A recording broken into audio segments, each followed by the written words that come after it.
Good evening. I call to order the regular meeting of the City Council of the City of Lakewood, Colorado on December 12th, 2016 at 7 p.m. in council chambers. Will the clerk please call the roll? Hall. Here. Wickman. Here.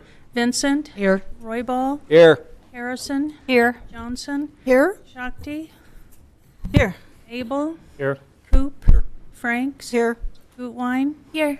You have a quorum. Fantastic. Well, welcome to everybody who's made it out this evening. Thank you for joining us here on the 12th of December, and for those who may be tuning in online or checking in afterwards.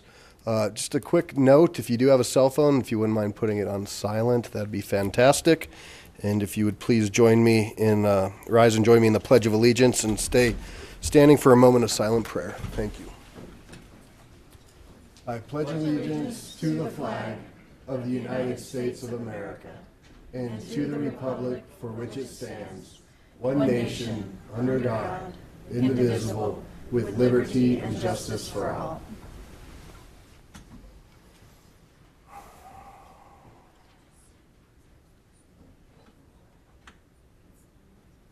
Thank you. Please be seated.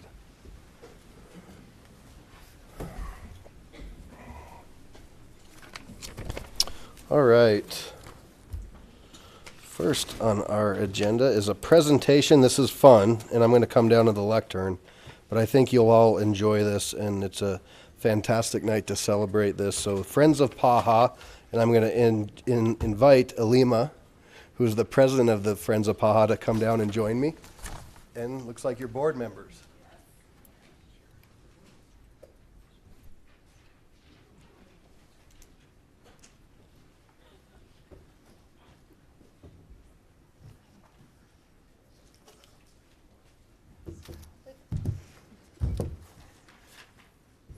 All right, thank you, everybody. Thank you for the welcome. So we're Friends of Paha, and as we mentioned, I'm Elima. This is Justin, and then we have I'm going to start on that side: Sarah and Ashley and Darcy and Rachel. And we wanted to thank you for having us today. We are a nonprofit board that raises funds and awareness for Camp Paha and for Paha Adults in Transition. The board began in 2003 as a way to help defray the costs of camps for families by offering camper scholarships, or what we like to call camperships. Over the years, we've sort of grown and evolved, and we now also take a more active role in purchasing supplies that directly impact campers, as well as increase awareness for the Paha programs.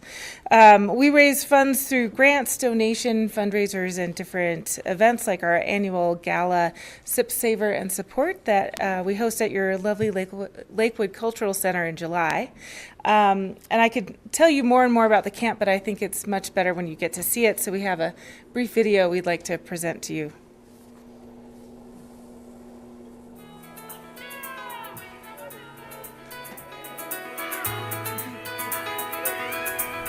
Every day is an adventure at Camp Paha. Big smile. The 7-week full-day summer camp for young people with disabilities fills a huge need for many families.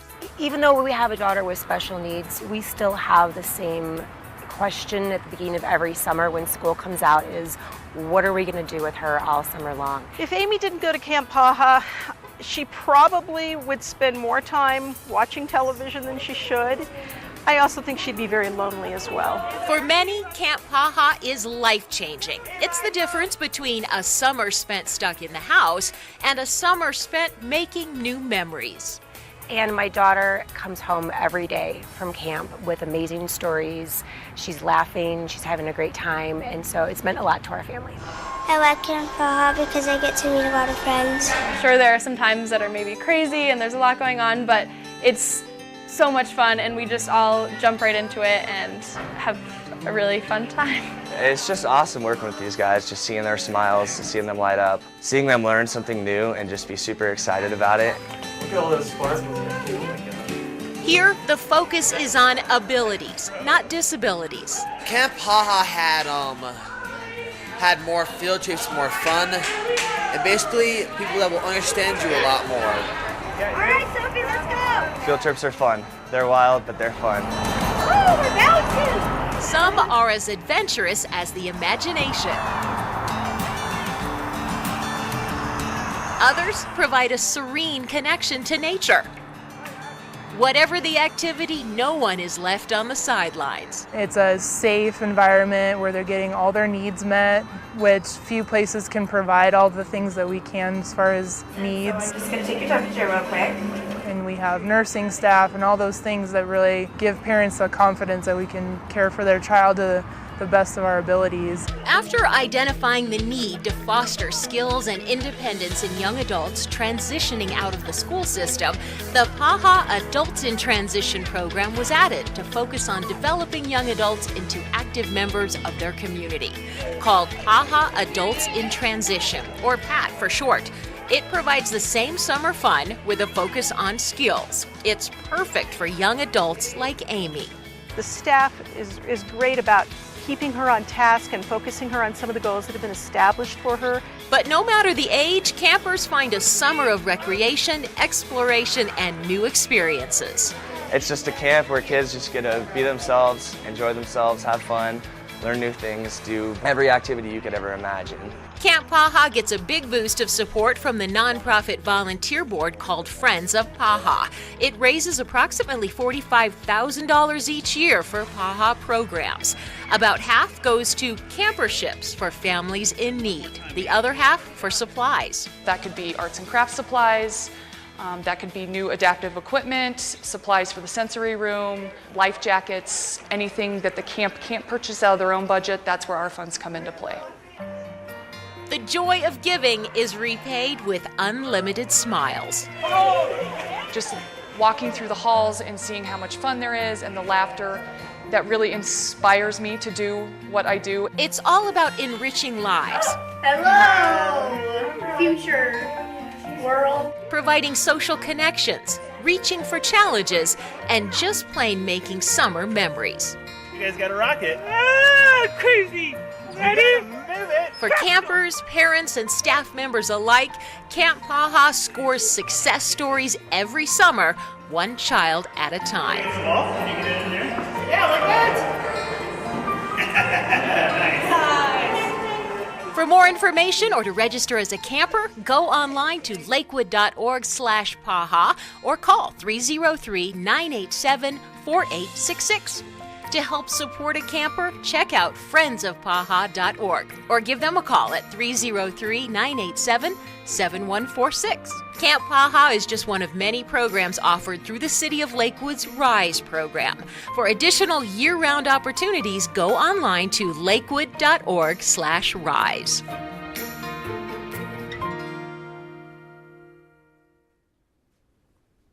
So as you can see, PAHA is an amazing life-changing place, and we're really proud to support this wonderful program.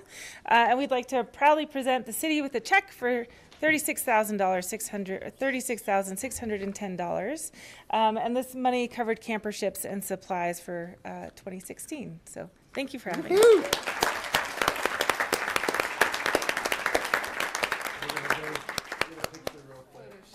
Photo op. Pretty sure you donated a round of golf.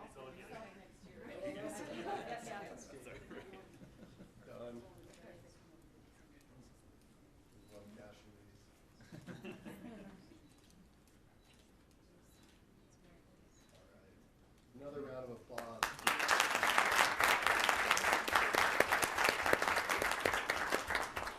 So I just want to kind of echo what we heard a little bit tonight. The joy of giving, you know, and the reward is the unlimited smiles that we see from these campers. And it's, you know, almost 2016 is almost over. We were named an All-America City in 2016, and this is part of that reason. It's that inclusivity and that making sure that everybody has an opportunity to be a part of our community. And I can tell you it warms the heart of everybody up here to have this night, to see you come out, to see what you do. So thank you for your mission, and we're going to continue to support you any way we can. And this is great to help support us as well. All right.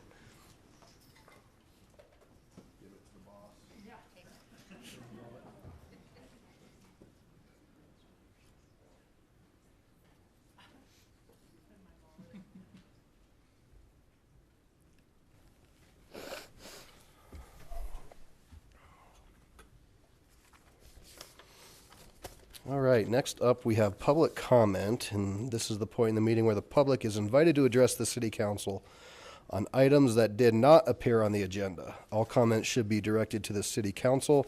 I ask that all in attendance observe the decorum of the city council chambers and refrain from applause or audible support or discord with the speaker. There is a 3-minute limit, time limit per speaker, and on this little box here, it'll go green when you get to about 30 seconds. It'll go yellow or orange, and when your time's up, it'll go red, and I will politely try to wrap you up. And again, public comments for things that are not on the agenda. If you're here to talk about some of the zoning stuff, that'll have a separate public hearing a little bit later under the ordinance. And I just wanted to mention one thing before we get going as well. There's been some confusion, unfortunately, via an email that maybe some folks had received that has really made a situation in all of our city a little bit more confusing. That has to do with the Rooney Valley plan, the redevelopment of the quadrant of 470 and Alameda. So I just want to take a quick moment. If you're here for that, that's fantastic. We're glad you're out here. As many of you know, the Planning Commission heard about the quadrant of Alameda and 470 last week, and that is in Jefferson County. That's not the purview of the city of Lakewood. The Planning Commission voted 5-2 to push that with an approval to the Board of County Commissioners, which will hear that on January 17th. What this council took on last week was what's called the Rooney Valley Master Plan. And that's a plan that is combined with the town of Morrison. And we have had 2 in place, one in 92, one in the 2000s. This is an update to that. I'd encourage you to go back and look at last week's study session. Council directed staff to make quite a few changes in that, increasing wildlife corridors, looking at expansion of parklands, lowering density, addressing school type issues, as well as drainage. So that will come back to the city council in January. You'll have another opportunity January 23rd, but prior to that, those updates will be put out to the public, so the public will have time to view that. So I think it's really important that we have an opportunity to separate those 2 issues. And then lastly, as far as tonight's zoning updates, we'll hear more. There'll be a great staff presentation, and that first meeting took place on October 17th, where this body directed staff to go forward with what you see tonight. So I hope that kind of sets the record straight, and I look forward to hearing from you at public comment. And first up on the list, I have Mr. Dave Johnson.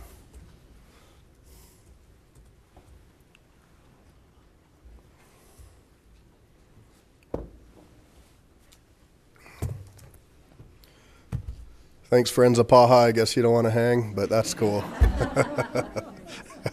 We're always here. Good evening. Welcome.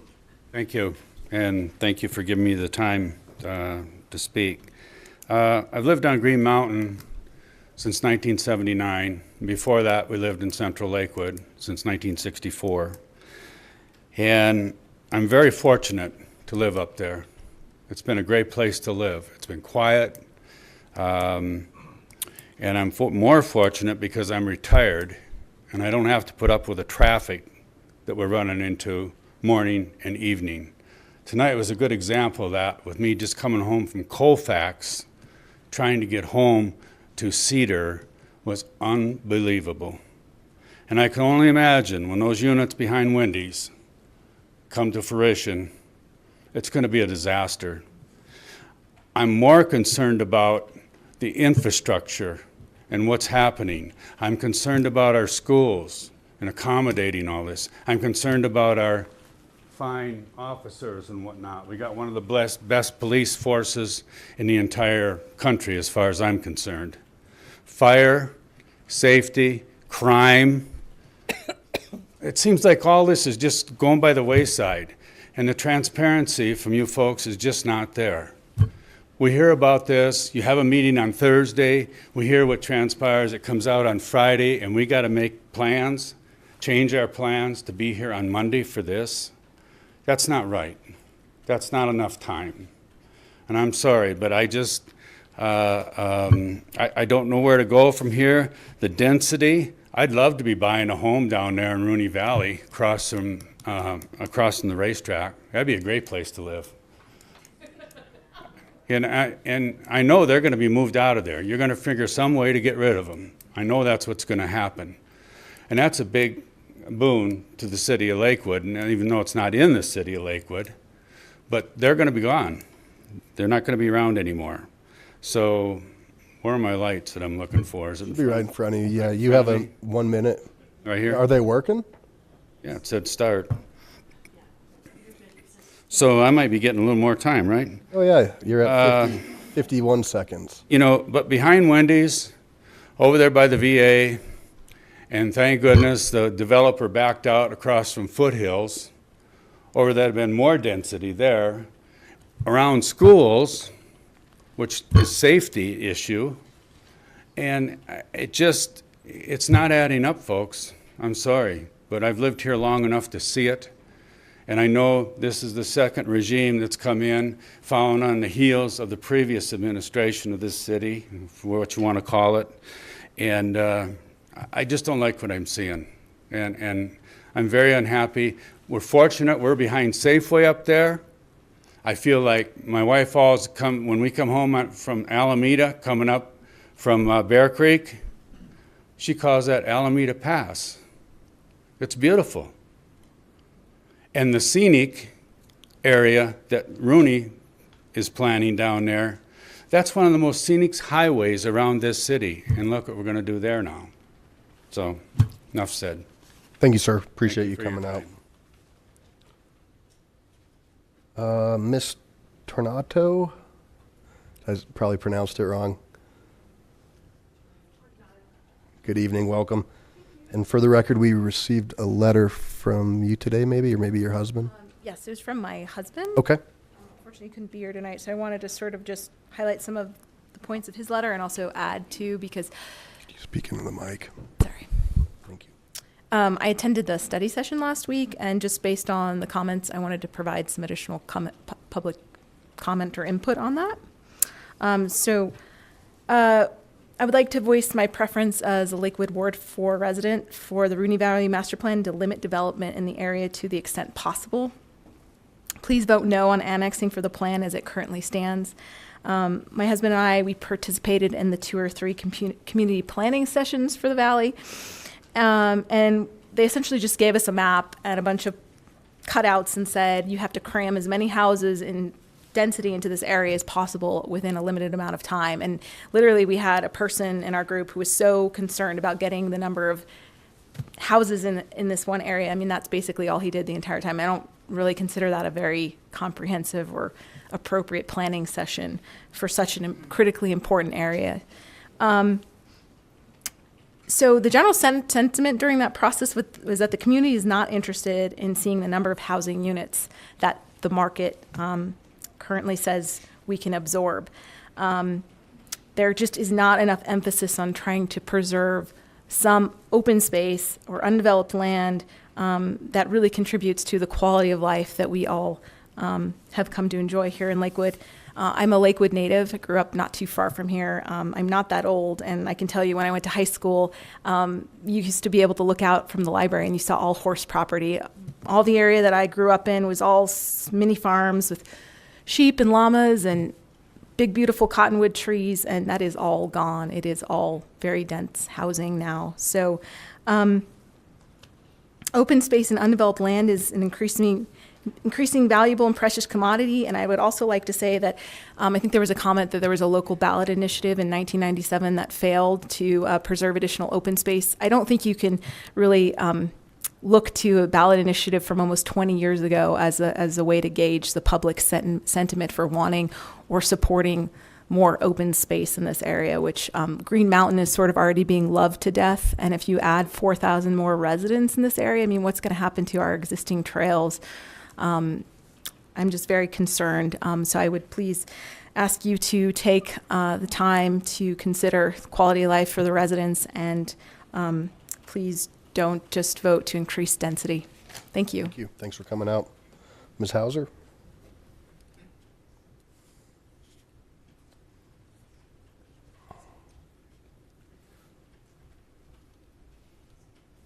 Good evening. Good evening. I'm a resident of Salterra, and I've taken a tremendous interest in the Rooney Plan since I first heard about it, I think, last spring. In fact, I attended the workshops. I can't remember what you called them, but we sat around with maps and little pieces of paper and decided what we'd like. Well, I went home from that first meeting and said to my husband, that was ridiculous, because the meeting was addressing whether we liked a downtown area that looked like Arvada or looked like Lakewood or looked like Morrison. That wasn't the issue to me. The issue was, why are we thinking of developing this land that should not be developed? So to me, that study told you nothing. And I hope it wasn't a big influence in the decision. I also received an email survey. And again, it was questions that were totally not related to the heart of the issue. So I want to ask council to almost restart this project. Be aware of the needs and the interests of the community. They have not been reflected in any of your input, as far as I can tell to this point. I think Lakewood is poised to be a model community, and I think we will trash it. We will absolutely destroy that possibility if we do high-density housing that puts a strain on taxpayers, puts a strain on public services, puts a strain on our schools. We will have a short-term gain for a very long-term loss. Thank you. Ms. Duffy? Looks like you're signed up a couple times. Yeah, that's good. I know, welcome. But I don't. Diane Duffy, Daniels, Welchester. I wanted to speak about the citizen survey. After listening to the results of the citizen survey at the last meeting, Daniels Welchester took the opportunity to do our own informal survey. What we found was very close to the findings of the report you have. Bottom line, Lakewood's a very good place to live. I was, however, surprised at the citizens' perception of our city. If you remember from the survey, the ratings of the city's services and the overall direction of our city government has decreased drastically. These ratings are so much lower than the national average and even other cities in the Colorado Front Range. It's very concerning. We found the same concerns as the survey did about traffic, congestion, parking, safety. The fear is the city is growing too fast. In doing research for another organization, I had contacted public safety to obtain statistics on parking violations. The officer was very clear in his response. We don't need to run you a report for that. Any area of high density is where the violations are, he said. Any high school or large apartment building, we have a large number of parking complaints. I found the same thing when I researched the dog leash and dog waste issue. Large apartment buildings, part of the problem. I was surprised to see that only 51% of the households are single-family residences now here. The survey says that the other 49% are already some form of multifamily units, such as condos or apartments. I really am going to be interested to see the housing study when it's completed. I hope it is really current. That was done, what, a month or so ago it was started? So it should be pretty enlightening. Our neighborhood has experienced some normal, low, and medium density growth. Patio homes now stand in what was a large vacant field. And I am pleased to see that the Holland Street downzoning on the agenda for tonight. It's a good example of researching what zoning should be for an area and making the correction. Good for you. What our informal survey and your more professional one found also is residents are comfortable with normal growth, but are very concerned with the extremely high density and the issues that come with that. If the city is going to continue down this path of approving high density, we're going to have to find the money to deal with all the issues that are starting to show up in this citizen survey. Complaints about congestion, additional police for traffic and crime, more resources to clean up our parks. These are the things that the survey indicated are important to our citizens, and these are the items that are being most affected by this high density. The additional tax dollars that come with the new residential is not going to be adequate to cover the cost of all these additional services. So, each city council member represents a section of our city. I would encourage each of you to really speak to your ward. Ask them how they feel about Lakewood encouraging so much high density. Please point out this is going to... Could you wrap up, please? Thank you. Oh, the light is still green, by the way. I see what he said. Oh, I see that one. Yeah. Please point out that this is going to raise everyone's taxes at some point, because although it may not be in their backyard, they still get to help pay for it. Thank you. Thank you. Ms. Mesko?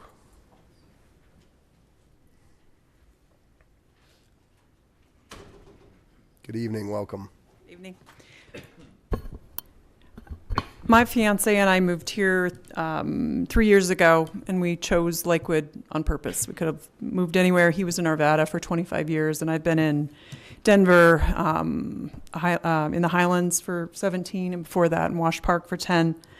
And I'm here mostly because of the rezoning, and I'm really happy to hear that you're considering, because we live about a block from there and on Pikeview, and our neighbors are very involved, and I think I'm here because Ramey came to our door at one point. Thank you, Ramey. My issues they're interrelated. I have two, and they're both related to crime. We got a letter regarding a sexual predator moving into our neighborhood, and I appreciate the letter, first of all, but we live 1 block from Iber Elementary, and I'm puzzled on how those decisions are made of sexual predators. That it said very clearly in the letter that he's probably going to do it again, so be aware. So all our neighbors reached out. We all know, keep an eye out. We know what this guy drives, what he looks like. But I'm curious if anyone can speak to how are they placed, especially so close to an elementary school. And then another secondary part of the crime issue, I lived 27 years, whatever the math is, in Denver, and I really never experienced any crime. And now that we've lived here, we've had cars broken into, and the hot topic on nextdoor.com is the amount of mail theft. And my neighbor just yesterday, I saw her replacing a very expensive, they had to get a mason out there to do it. And she's putting in a locking mailbox, and that's happening up and down our street. And we had our mail stolen. Police contacted us. We had to go pick it up. Who knows what's missing? And that seems to be increasing rapidly. And we're right by the light rail, and we notice when people don't belong there and sketchy characters, but I'm not sure what to do about the mail theft, and I don't want to have to we just replaced our mailbox with something very pretty, and I don't want to have to put in a locking one, because we don't live in a dense city. We live in a beautiful country setting, and I don't know what to do about it, so I'm just bringing up the issue. Thank you very much. Thanks. We'll get you some more information. I'll come back after public comment. Ms. Peters?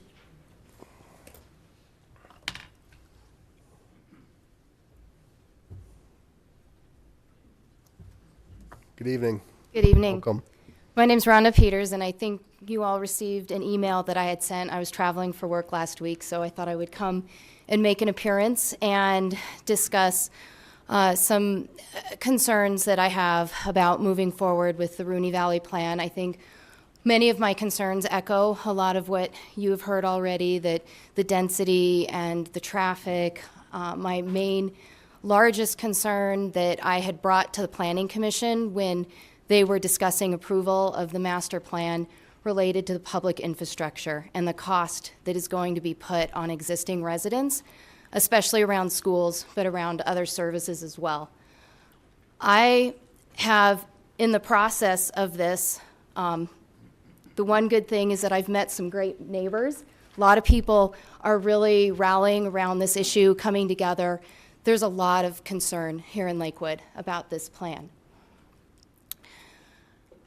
When I spoke at that Planning Commission meeting, I brought up a lot of those concerns, and I was personally disregarded. Those concerns were not taken into consideration. I appreciate that when this council met last week, you did take some of those considerations and push the decision out, looking at making some revisions. One of the things that I have heard about was a vote, I guess 20 years ago, which I just found out this evening, to potentially preserve some of the open space. At that time, there was not as much development as we have now. And I don't think that people at that time foresaw where we were going to go in 20 years, just what's happened in the last 4 or 5 years here. I would like the council to consider the possibility of a survey, a vote to the people. This is an issue of great importance, and even though many of us have come out and come together to speak on this, a lot of people still, I'm talking to people who still don't know about it, and they have very strong opinions, just like I did. I just came, and now I've met a lot of other people. It's been great to meet my neighbors, and so many people I talk to don't know about this. I feel January is too soon for such an important decision, and I would just ask that you might work with some of us who've provided comments already to perhaps put together a survey.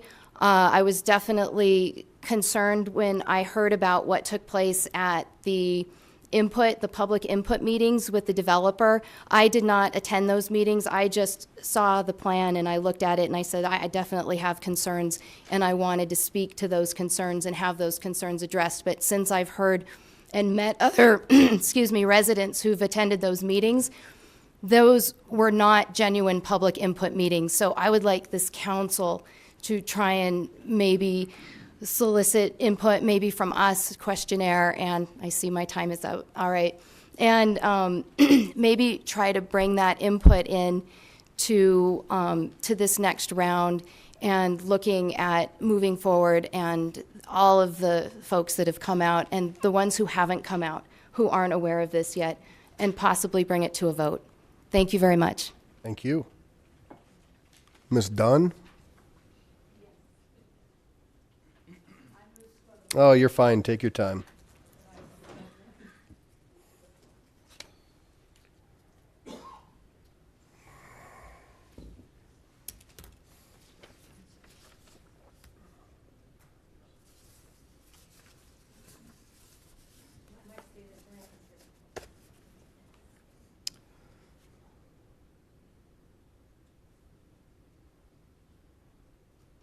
You're fine. No rush.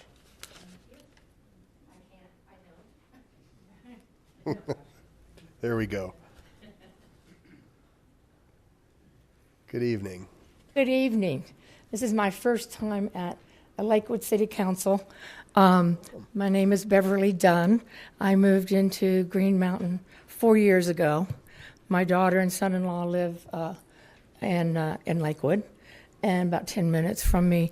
I've been out here visiting them and looking around at the city, considering moving here after I left my ex-husband, and thinking what it would be like to live here in this beautiful country setting with all of the open space preserved and the attitude that the people have towards preserving nature, taking care of this earth that we have been given. And part of that, of course, is going out and enjoying it and do some hiking and driving and things.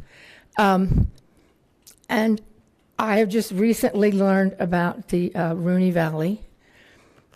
I was totally aghast when I found out that the Dinosaur Ridge area was possibly going to be rezoned for development with multi-family houses. And I think it should not be developed in that kind of a way at all. 4,000 extra homes, as people have said, is going to put a tremendous strain on our whole infrastructure. And the traffic in the schools, just that. We don't need more stores. We've got lots of stores, but I think people are going to want to put more stores up there with all the people. I just don't think that should be done. We have other possibilities. And why does Lakewood have to keep growing? Okay? Answer that question. Why don't we value the beautiful small town that we have that has lovely services and wonderful police and fire? I have taken advantage of the fire company and the ambulance service several times. They have been wonderful. They have just really taken very good care of me. So I really love living here. I think it's great. I'm in Ward 4, so I'm going to be coming to your meetings. But it's all new for me, and I'm finding it that I'm very disheartened to hear about the possible structures that are going to be on this beautiful mountain. I call it my mountain, you know, when I talk about it.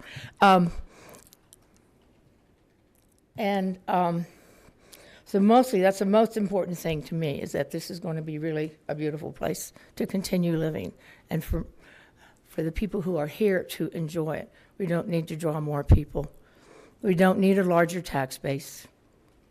I'm sure that's what the background, the basic bottom line is, more money coming into the city, and I believe the city, you know, can do more things. Yes, that's true, but we do not need the money through that kind of a procedure with the development of that beautiful area.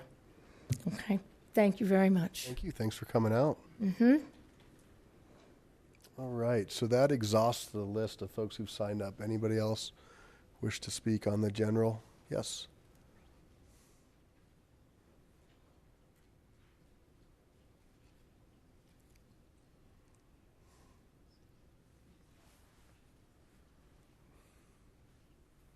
Good evening. Could you please give us your name and address for the record? Yes, my name is Adrienne Hannigan, Hanagan. I am at 12300 West Alabama Place, and I am in Dave Weekman's ward, I think, right on Green Mountain. I graduated from Colorado School of Mines, and when my children were growing up, I took them to to Dinosaur Ridge and to that wonderful area. And I was very disheartened about the 4,000 units that are going in there. It is very, very disappointing. My husband and I were discussing that today, and he was encouraged that I was going to come to the meeting. And we just wanted to let you know. Just recently, there was a beautiful deer that someone had struck. They just run it over, and this is not that long ago, but it was a 2-point buck.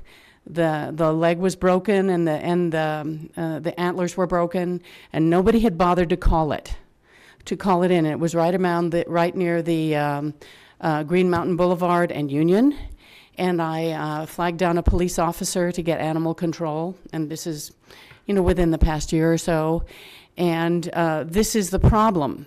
Is that people don't care enough, and they ran down the animal and it didn't bother to call, and it's probably because of the high density. And we are very, very disappointed with that. And we wanted to voice our strong disapproval. And also there's that facility that is going up near Union and Alameda, I think, isn't it around Kobion or something, where the Japanese restaurant is? We hate it. We want you to know that we hate it, and we will vote you out of office unless you do something about it. Thank you. Thank you. Thanks for coming out. All right, anybody else? All right, seeing none, I will close public comment. And Ms. Mesko, so we will get your information. We'll also have the police department put together something. I thought there was an informational piece on how that sex offender registry works, but we'll get that and get you plugged in with that. Ms. Hodson. I was going to say, absolutely. We have done that in the past, and it's probably time to do it again. So the best response is from our police department, though, so we'll make sure that that happens. Okay. Does that sound good? All right. Great. So next up is the consent agenda. The use of the consent agenda has been made to expedite council action. It contains both resolutions and first reading ordinances. Tonight, I believe it's just resolutions. Yep, just resolutions. Resolutions are items of a routine nature. Members of the public will have an opportunity in a moment to comment on any of the proposed resolutions. Any council member may request an item on the consent agenda be removed for separate discussion and action under general business. Will the clerk please read the items into the record on the consent agenda? The consent agenda consists of items 6 through 9 inclusive.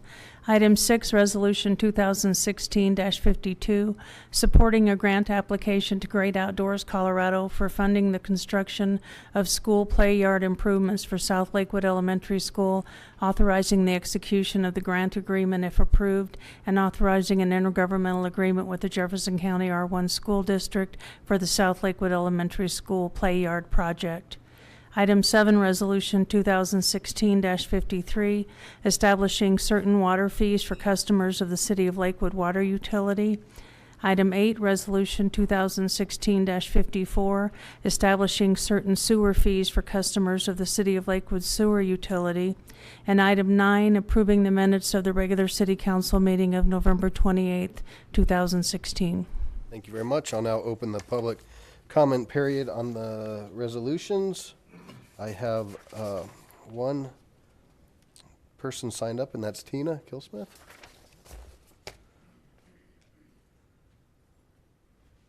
Good evening, welcome.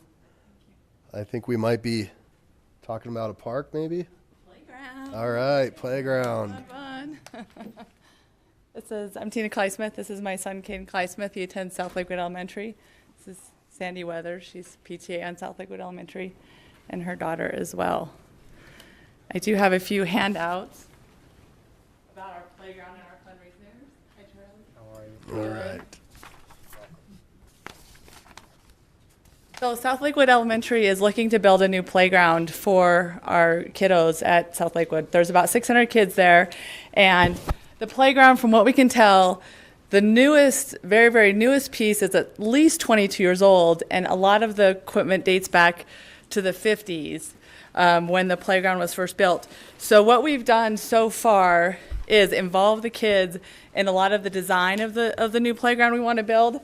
I have an entire stack of, we had a Dream Your Own Playground contest where the kids got to design playgrounds and bring us suggestions of what they wanted on the playgrounds. So this is a very kid-driven playground. We need money from GOCO and several grants because in starting this project, we realized it's going to cost over $250,000 to get just the very basic new playground that we need. Our playground is not ADA compliant, so our children that are in wheelchairs or that have broken their arms, they cannot access the playground and they have to watch from the sidelines. We've done lots of fundraising. Charlie has been helpful in my ward. He taught me that I believe Ward 1 has some of the fewest public parks in the area of Lakewood. So one of our biggest things with this playground is we want it to be something the community is going to want to come to, not just the kiddos. Because during school year, if the kids are not in school, the community can come use our playground. So when I lived downtown, the big kids, the young adults, they would all go play pickup basketball, on the parks down there because you could play on the basketball courts. But these basketball courts, no one can play on because you'll break an ankle. So I've heard a lot of people say they want to enjoy the outdoors. So why not help support this great space that we have and allow not only the kiddos but the big kids in the community to come and enjoy this great land and facilities that we're trying to make better. So, any questions? And, if you want to say anything, Sandy? That's great. Thank you very much. Thanks for your passion. Sure. And on that form, you can donate, and we also have a YouTube video that the kiddos put together, so watch on YouTube and donate to the playground. Perfect. Anybody else wish to speak on the consent agenda? Yes, sir. I just have one comment. Could you please come to the... Could you just come to the microphone, please? Come to the microphone.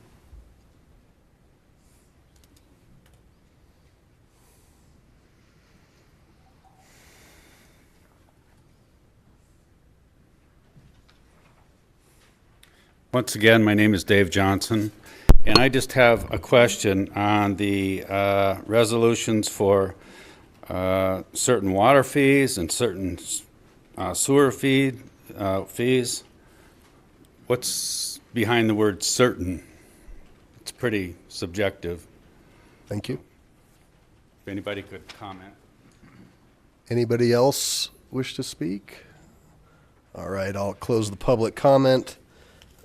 period. And the certain fees means that there's two fees on a water bill or a sewer bill. One is the set service charge, and one is the commodity fee or the water usage or the sewer return. And the water fee or the sewer is being increased, the service charge is not. So that is the certain fee that is being raised, and because it's not all fees. Both fees are being raised on water and sewer, but not the service charge on either. Yeah. It's a pass-through. Okay, accept a motion, please. Mayor Paul, I move for approval of the council minutes for acceptance of the minutes of boards and commissions. Order all ordinances introduced on first reading to be published in the Denver Post with public hearing set for the date included in the ordinance, and for adoption of resolutions, all of which are included in the consent agenda items introduced into the record by the city clerk. Second. All right, I have a motion and a second, and looks like there'll be some discussion. I just wanted to say I had the opportunity to spend some time with the third graders at South Lakewood on Friday, and it was hat day, and they were using their hat dollars to help pay for the playground. So it's a great project. I'll definitely be supporting that, and I appreciate our staff stepping in and helping with the grant application as well. It's a big deal. Councilor Abel. The South Lakewood playground proposal is community driven, and it's been widely participated in by the kids. That playground has been a community asset for a long time, thanks to the generosity of the school administration. And I appreciate the wider view that the volunteers are looking at putting in there of a community asset as well as something for the kids. So thank you very much for all your involvement and hard work. Mayor Pro Tem Johnson. Thank you. I too want to thank you for looking at this, not only for the school, but for the community at large. That's awesome.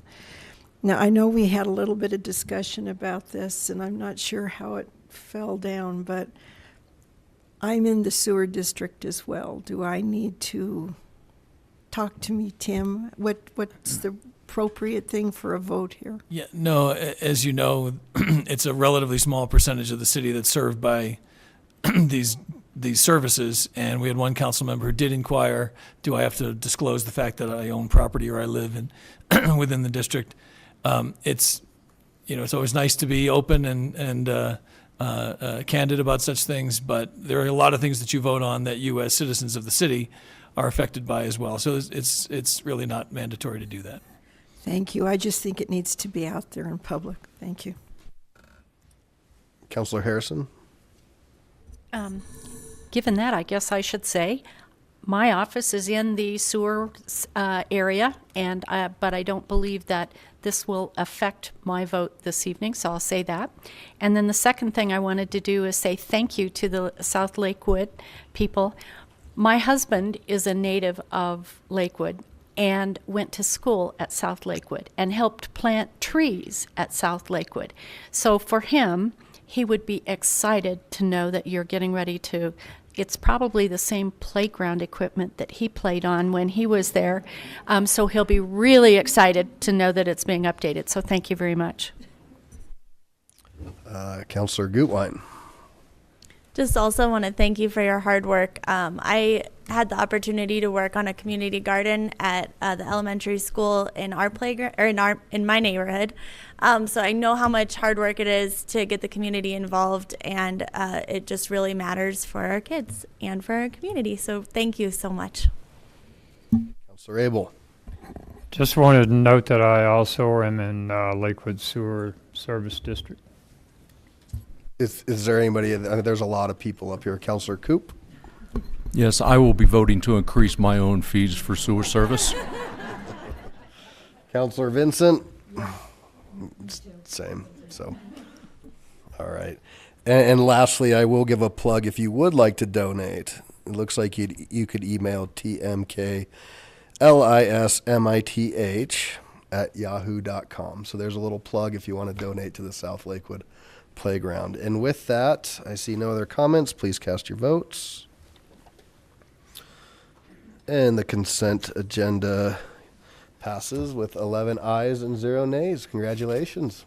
Good work.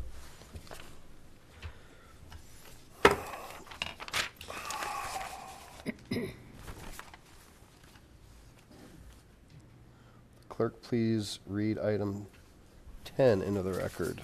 Item 10, ordinance O 2016-16, to rezone land located at 1325 Holland Street, 1327 Holland Street, 1329 Holland Street, 1333 Holland Street, 1345 Holland Street, 1365 Holland Street, and 1385 Holland Street, Lakewood, Colorado 80215, County of Jefferson, State of Colorado.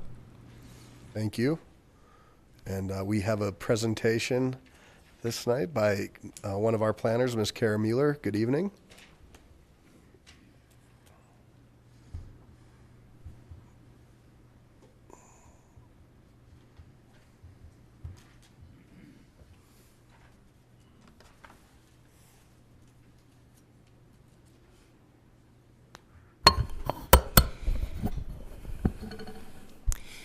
Good evening, Commissioners. My name is Kara Mueller, and I'm with the Planning and Development Assistance Division, and I am here today to present staff's report for legislative rezoning case RZ 16-004. There are 7 properties on the west side of Holland Street in the 1300 block. Those are listed from 1325 through 1385 Holland Street, as indicated on the screen. A little bit about this project. Back in January, we were approached by the Iber neighborhood representatives, working with several of the property owners within this block area, as well as other interested citizens. And their concern was wanting to take a zoning classification of residential multifamily, or the RMF zone district, and to change it to an R1 zone district that is more comparable to the existing single-family homes on the properties.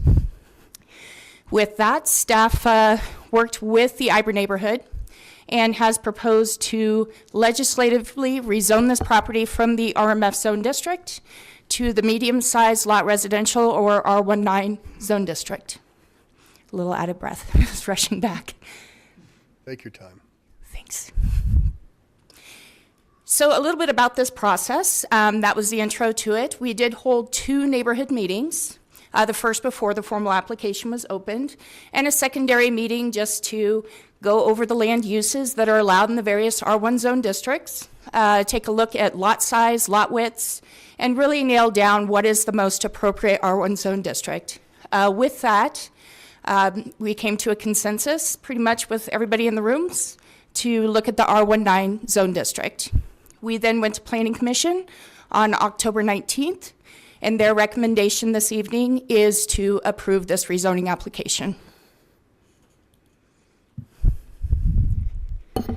So taking a look at the screen, you'll see on this aerial, the area indicated here in the yellow box is the 7 subject properties.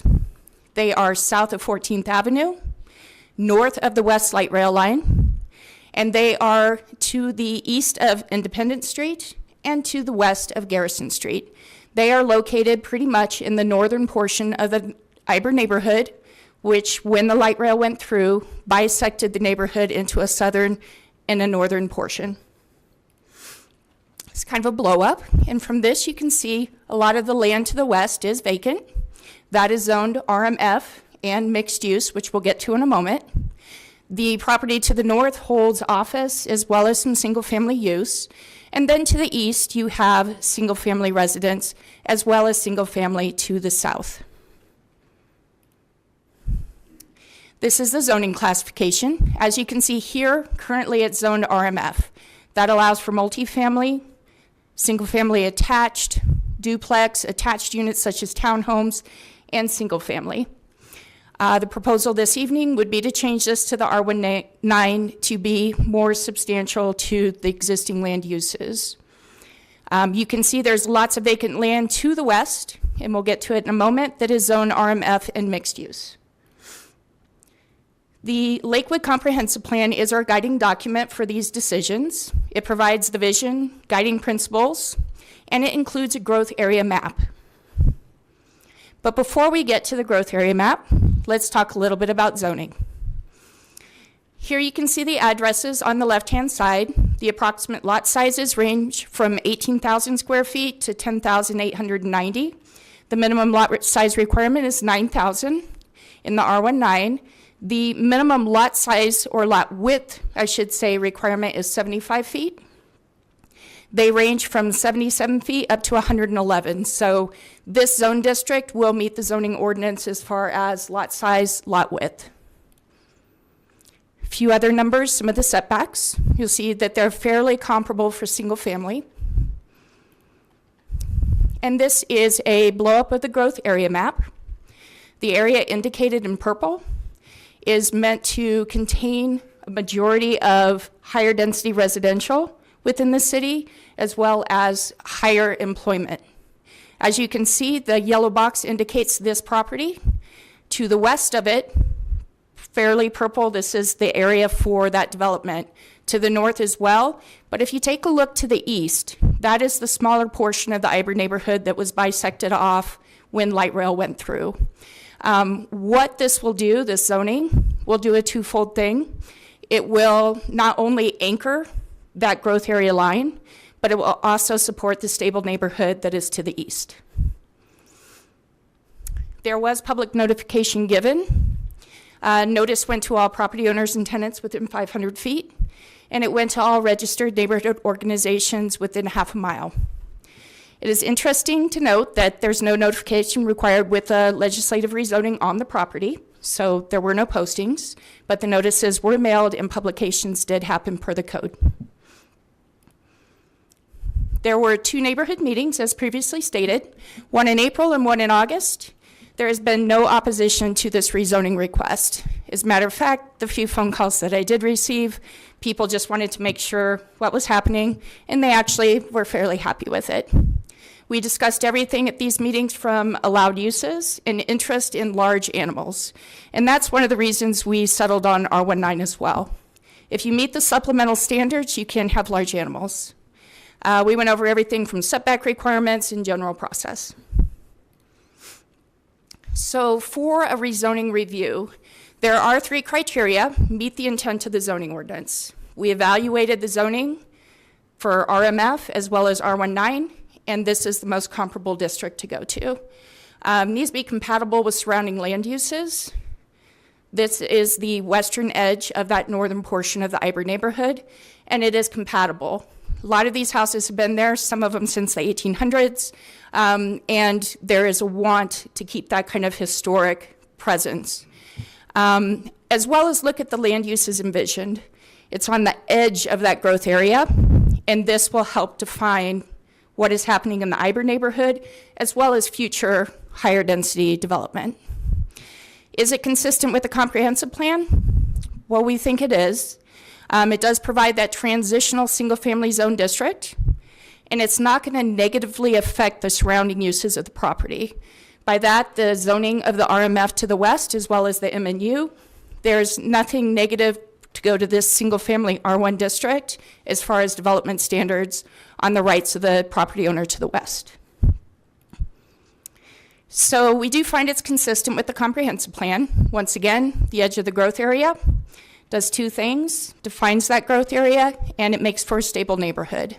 That transitional zoning and that strengthening is encouraging, and it also furthers communication between staff, residents, the Iber neighborhood, and the city as a whole.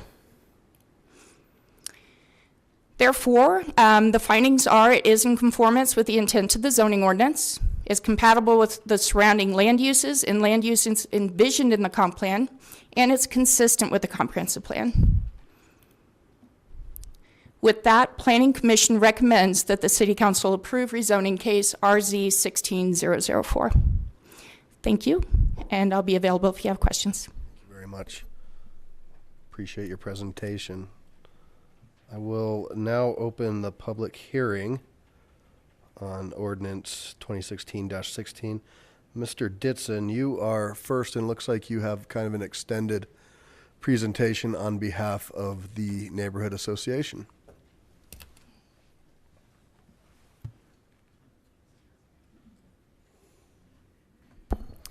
Good evening, Mr. Mayor, Council.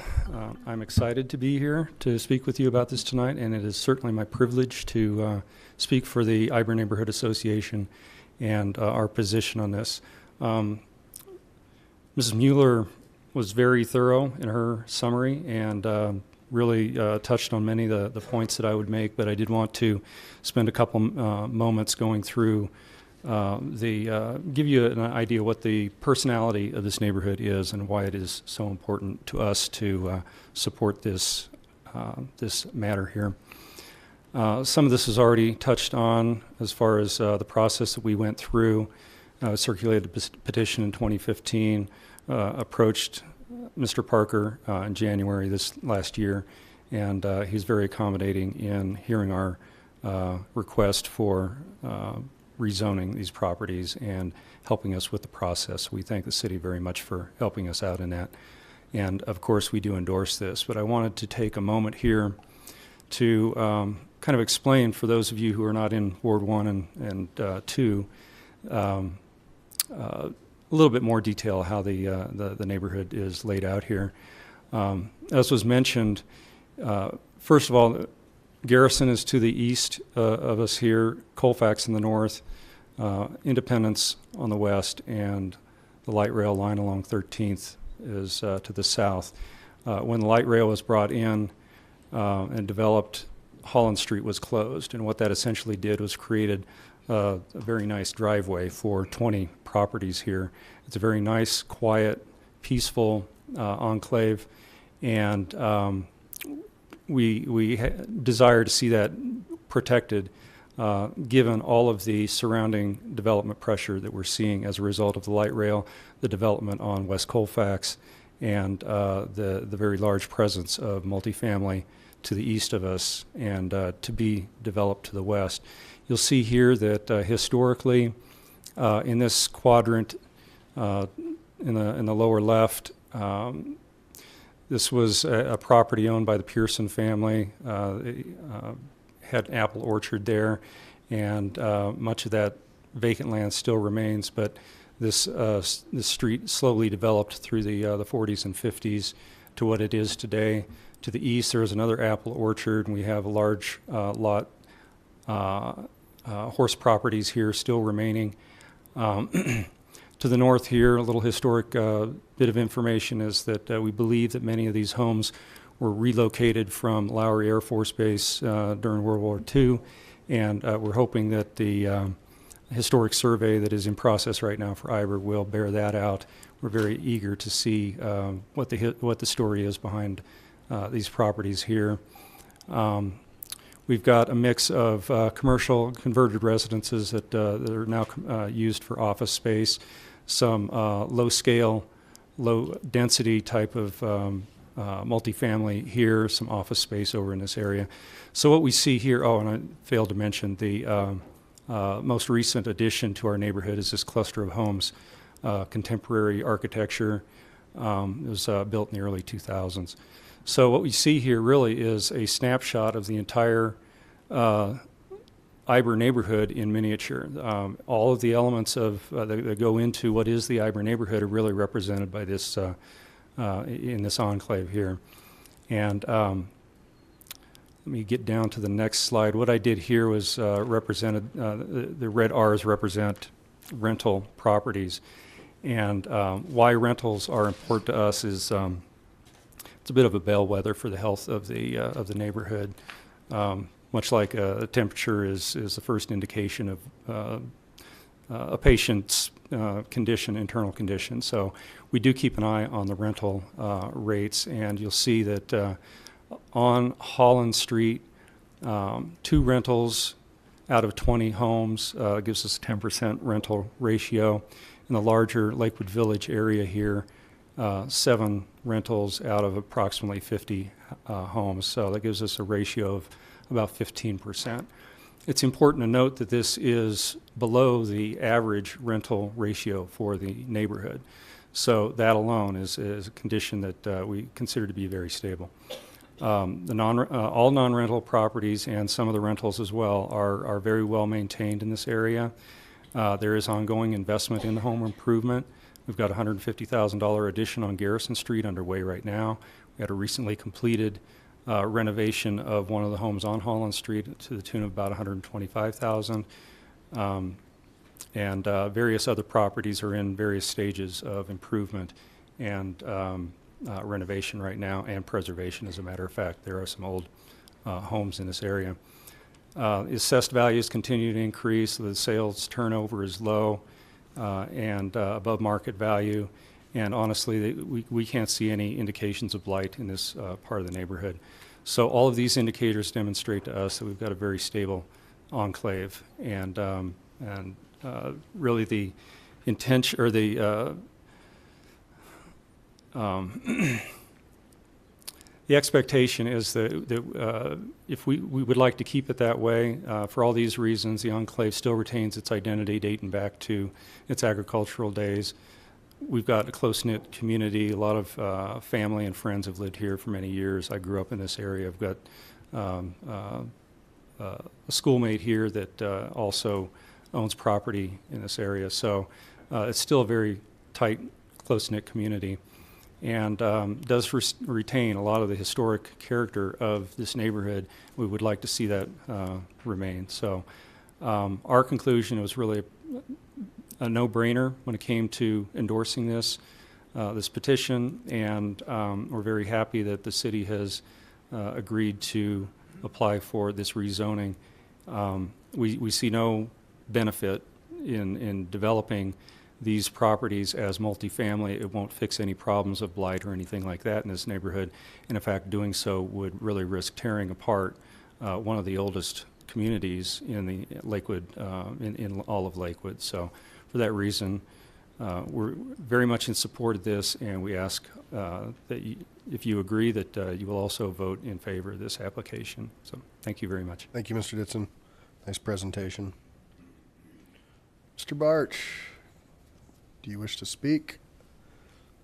Yes, sir.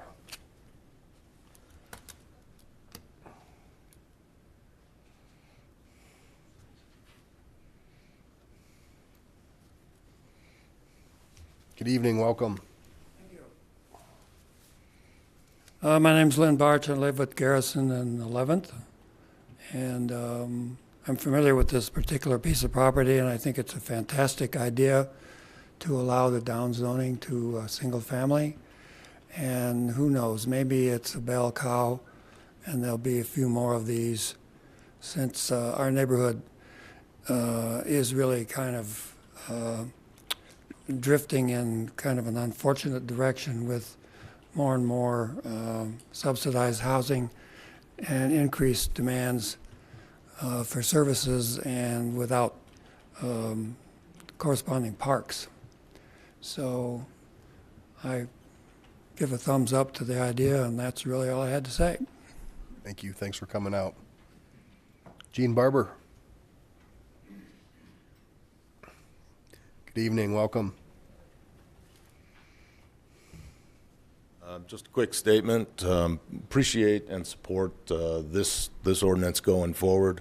A lot of us from the neighborhood have come and spoken before about the multifamily developments that are proposed to take place along Independence Street. And what I'd like to do is encourage all of you to change the zoning for the multifamily along Independence across from the elementary school to be single-family residences and/or park space.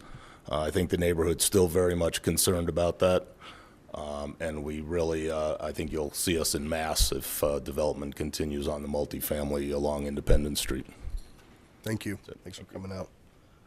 Ms. Hanson.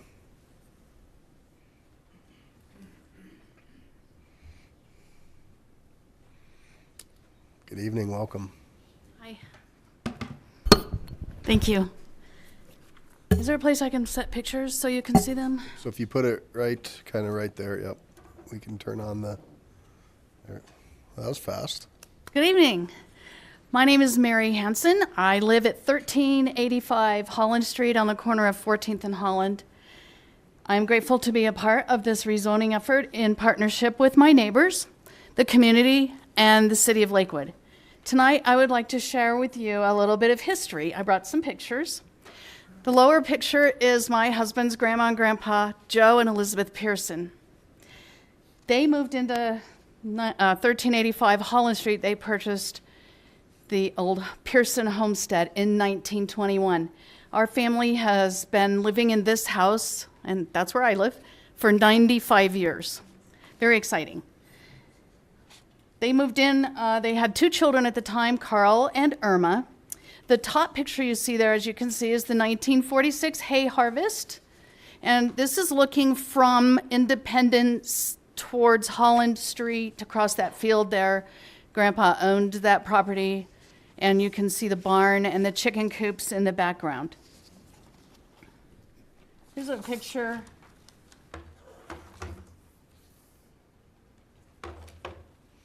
of the house. And I'm amazed, the house looks just like that still, except there's no haystack. And the barn is gone, but the house still looks like that. It's great. So 3 more children were born in the house. The youngest, my mother-in-law, Dorothy, was the only one born in a hospital. Mom is the only one of the siblings left. She lost her oldest sister, Irma, about 3 weeks ago at an age of 102. Grandpa, an immigrant from Sweden, raised chickens, sheep, bees, and cattle. He loved his apple orchard and even grafted apple trees. He also owned property between 10th and 11th Avenue along Independence where he grew popcorn. Keep in mind, back then, even Colfax was a dirt road.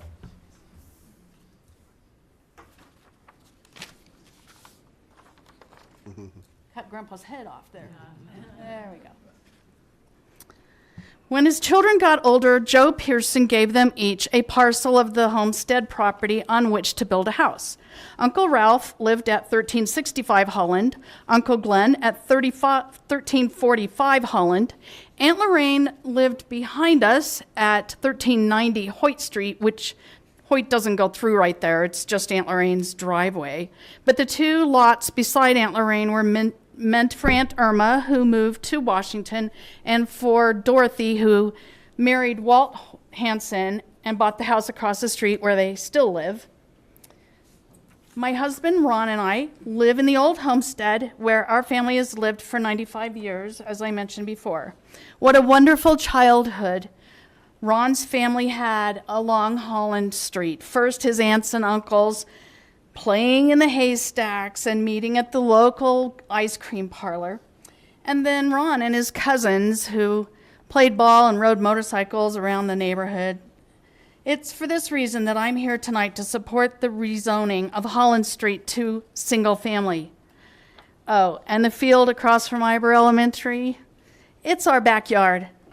Ron and his cousins used to play ball there, climb the mulberry tree, and ride their motorcycles around and around and around until they had a track worn into the field. Wouldn't that be a great place for the Joe Pearson Memorial Park? Thanks a lot. Thanks for sharing some of your history, too. That was really cool. Then I have 2 others signed up who just are in support but do not wish to speak, and that is Jeff Williams. And thank you for coming out. And Ms. Robin Brown, thank you for coming out. So that exhausts the public hearing roster. Anybody else in chambers wish to speak? Seeing none, I'll close public comment and ask for a motion. I move for the adoption of ordinance O 2016-16 on second and final reading. Second. All right. Motion and a second. Discussion, questions. Mayor Pro Tem Johnson. I can't begin to tell you how proud I am of this neighborhood and all the work that you've done to hang on to your heritage and your history. I am humbled to represent you. Thank you for the honor. I hope everybody in the chamber can see how proud I am to be part of this neighborhood. We live close by. And to be living amongst you. Thank you. Thank you. I hope what we are doing tonight and what you've been a part of, and it's been with the leadership, I think, of Paul and Mary, that this becomes a model for other places in our city. We have a lot of areas in Ward 1 and Ward 2 that have very beautiful, strong heritage and history. And I am adamant, I'm passionate, really. We need to hang on to what we have. Thank you. Thank you. Mr. Wickman? Not a question, but I want to follow up with what Ramey just said. I know every case is different. There's a lot of details, a lot of minutia, and I'm not going to try to get into that. I just want to make a couple global statements. And that's number one, it's really good to see that this sort of thing can happen. And secondly, that it is happening. And I'm hoping we'll see a lot more of those in the remaining year I'm on council. Keep them coming like this. Thank you. Councilor Abel. I agree with that. This is the way that we can dispense of some of those concerns about density. Mr. Parker, I have no hardball questions on this rezoning plan. I know you're disappointed. I especially like the part of the presentation where it referred to the Iber neighborhood's vision. We need to restore those neighborhood visions across this community and base our land planning as much on those as the future needs of people that will be coming here but aren't here yet. I wholeheartedly support this. I congratulate the Iber neighborhood on their hard work and their vision of the past as well as the future. Iber's very interested in where we came from and where their neighborhood came from, and I think if we lose sight of our roots, then our future is pretty bleak. So thank you very much, Paul and Mary and the other residents of Iber, and I will be voting for this twice if I can. Councilor Gutwein? Thank you. I also want to echo just a thank you to the community for the work that you did on this. And I loved the part when you said, I don't know if I have the exact quote, but you said my neighbors, my community, and the city of Lakewood. And that you worked in partnership to come up with something that worked for everyone, balancing your needs and then the rights of the property owners. So I think this is just a really great example and one of several, or I would say most of the cases that we've heard have been down zonings in the year that I've been in office here. So I will also be supporting this, and I appreciate that work together attitude. Thank you. Councilor Vincent. As I've worked with the Iber neighborhood quite a bit on doing the historical survey, so I was just really pleased to see that you put this in context with that. And I got to hear Mary's presentation too when we were talking about the historical survey. And it's just an interesting, wonderful story. So needless to say, with a downzoning, I'll be supporting it, but I know we'll find out more things about the neighborhood through his surveys too. So I'm looking forward to that. Thank you. And I echo what everybody said here. I want to thank the neighborhood and Paul, Mary.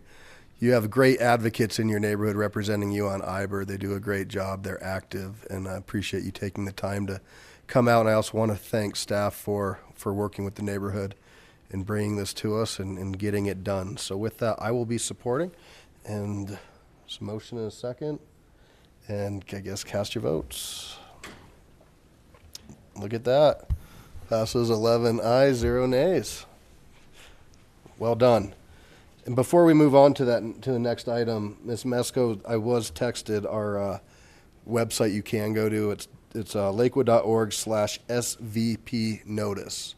SVP notice will give you information on the sexual offender notification and how that all works. Will the clerk please read? Sorry, I don't have my agenda. I think the city manager stole it.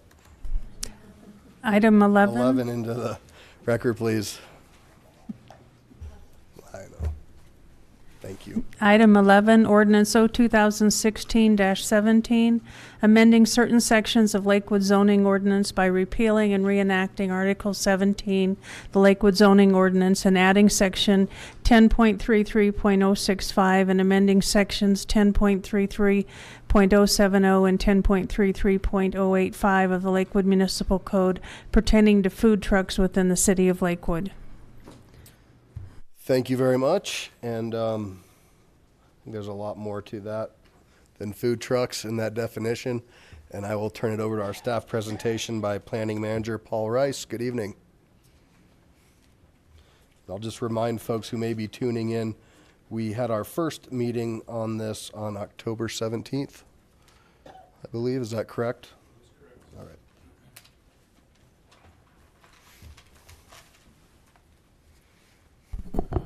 Good evening, Mayor Paul, members of the council. Paul Rice, Planning Manager. I'm going to talk to you a little bit this evening about our proposed zoning amendments that you had mentioned. We had a study session in October. And before I begin, kind of what staff comes to council generally on an annual basis to provide changes that we've are recommending changes to the zoning code that we found where typically one of three things happens. We need to clarify a standard, modify a standard, or maybe we don't have a standard, so we would create a new one. So throughout the year, the planners applying the code, we take note of issues, we kind of bunch them up, and then we come back to City Council if we have some proposed amendments. And that's what I'm here to talk to you a little bit about this evening. One of the things you're going to see in the PowerPoint presentation, if the text is white, there's no change from the study session. If it's yellow, then there was some discussion and we made a change to that particular section of the article. And then if it's gray, strike through, those have been pulled. And a lot of those items I will talk to you a little bit more at the end of the PowerPoint. So I'll go through and kind of summarize those.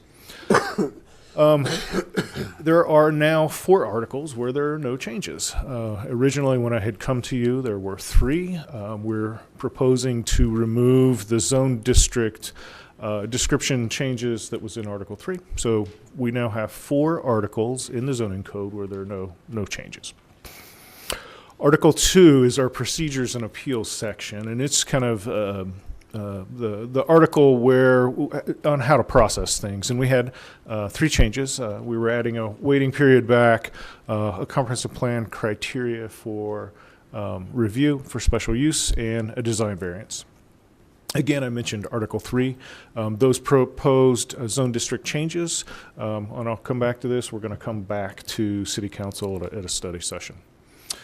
Article 4, there were 8 modifications, and I won't go through them all, but the 2 of note, as you can see in yellow, City Council had some discussion about correctional institutions. We had a bed limitation. That bed limitation has come off, so the criteria remains the same. If a special use permit is reviewed at Planning Commission, it'll also come to City Council for review regardless of the number of beds. And then again, we had come to council with some provisions for short-term rentals. It includes Airbnb, VRBO, and again, we're going to come back to City Council at a later date at a study session and address that issue as well. Article 5, there were, let's see, seven changes, no changes. Article 5 is our article that deals with kind of dimensions in development, heights, setbacks, build to zone, that type of thing, and there were several proposals there. Article 6 deals with residential design standards, and part of the discussion back at the October study session was the standard was to require a door facing the street. We've made that change so that it could be a door or some kind of architectural element, so a window, a porch, some other change in material, something like that. So you could do something different than have a door facing the street. Article 7, there are 4 proposed changes. It deals with our site design standards, and since the study session, we've not changed anything in Article 7. Same thing with Article 8. That's our parking and parking counts and kind of parking lot design standards. A couple of changes were more to clarify what materials to use and then how to address small parking lots. Article 9, so the definition for electronic video sign, it's still there, and so those signs would be prohibited with this change. You can see the other 3 bullet points that we were looking at in the sign code. Those are all coming out, and staff will be coming back to the City Council, hopefully first part of 2017 with a rewrite of the entire sign code. So you'll see that. No changes to Article 12. We dealt with nonconformities. Article 13, again, what we did in Article 13 and when we came to you in October, we right now have one definition for what a digital sign is, and we needed to create 2, and then one goes on the prohibition list. Food trucks in the Lakewood Municipal Code, Chapter 1033. Those changes are in there. No changes were made to food trucks. So upcoming planning items, what we're looking at, excuse me, in the first quarter of 2017 is coming back to City Council with a comprehensive update of the sign code. We need to address the Gilbert versus Reed court case, as well as some other changes to our sign standards. So staff will be coming back early next year. And then in the second quarter, we're going to look at mixed-use descriptions, the short-term rentals, and group homes. And then third quarter, we're going to look at parking design standards for multifamily projects. So that's kind of the calendar that we have for you in 2017. And then the recommendation is Planning Commission adopt the findings of facts and that council approve the ordinance amendment OA16002. And with that, I'll conclude my presentation and available for questions. Thank you. Thank you, sir. I'll now open the public comment on ordinance 2016-17. And Ms. Braun, did you wish to speak on this? No. All right. Cheryl, do you wish to speak on this? Mr. Goldman.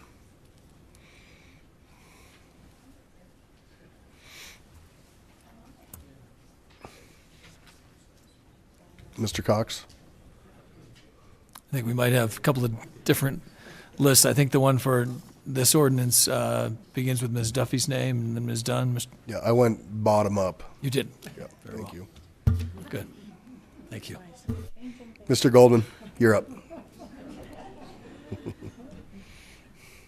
Welcome. Good evening. Thank you. You're welcome. My name is John Goldman. I live in the Daniels-Welchester neighborhood.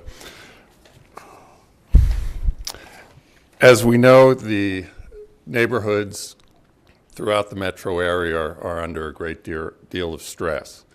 And you have the balancing act of balancing the needs of development with the needs of existing neighborhoods. The project that came before you, or the vote that came before you about the Iber neighborhood is wonderful.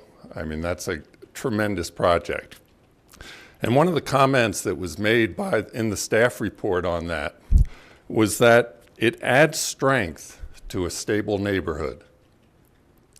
That should be a guiding principle for any zoning decision that is made that impacts the neighborhoods in this city.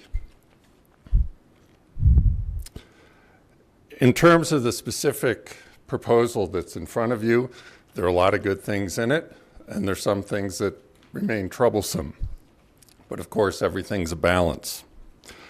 Two of the things that I find troubling are the height of accessory dwelling units and the vertical additions to non-compliant homes. They sound reasonable on paper, They're not so reasonable if it's next door to your home, and you have to live with the consequences. There are also a few things that I think many of us would like to see in future changes, if not this time around. The proposed that a multifamily housing should include significant area designated for dogs to play and to poop, so it doesn't fall on public places to provide such accommodations. When you have high-density housing, multifamily housing, going into a neighborhood where the parks and other amenities were built for single-family homes, well, let those folks provide. So we know millennials have kind of decided to get dogs instead of having children.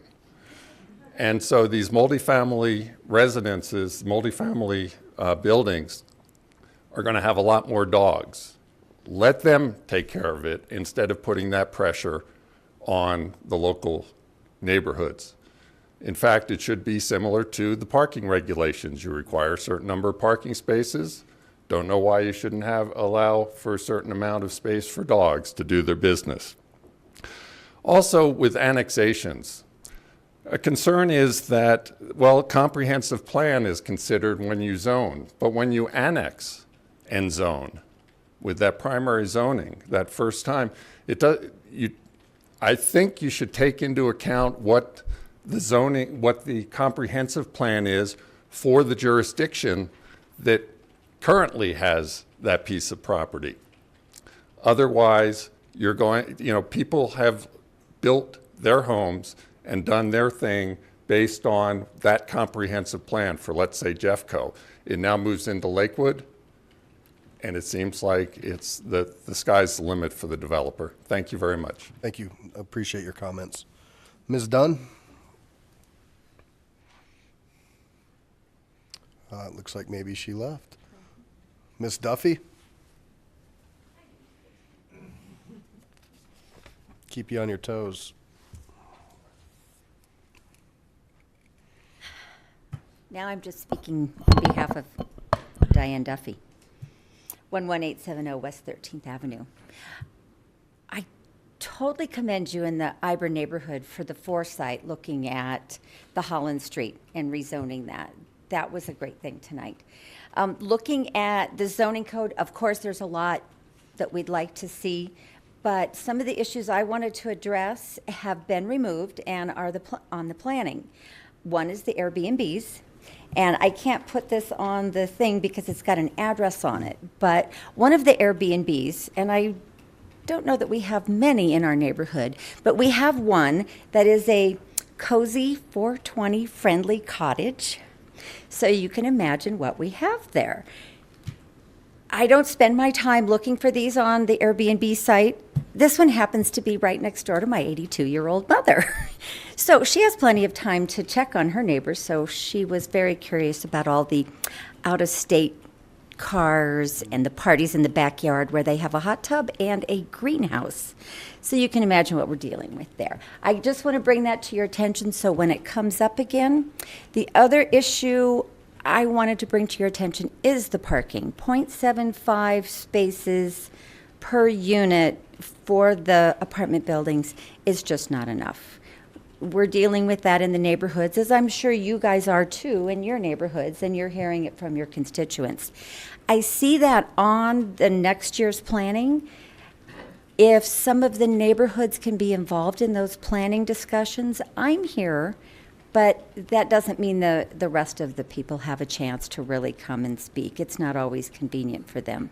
And you don't want to hear from me every week. So if some of the neighborhoods could be involved in some of those planning discussions, we'd really appreciate it. Thank you. Thank you. And we don't get to hear from you every week. You normally just sit there and watch.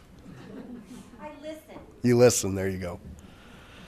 So that exhausts the roster. Anybody else in chambers wish to speak? Amara, come on up.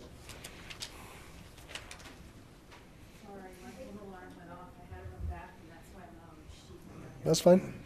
You just give us your your name and address would be great. Imara, I live in Ward 4.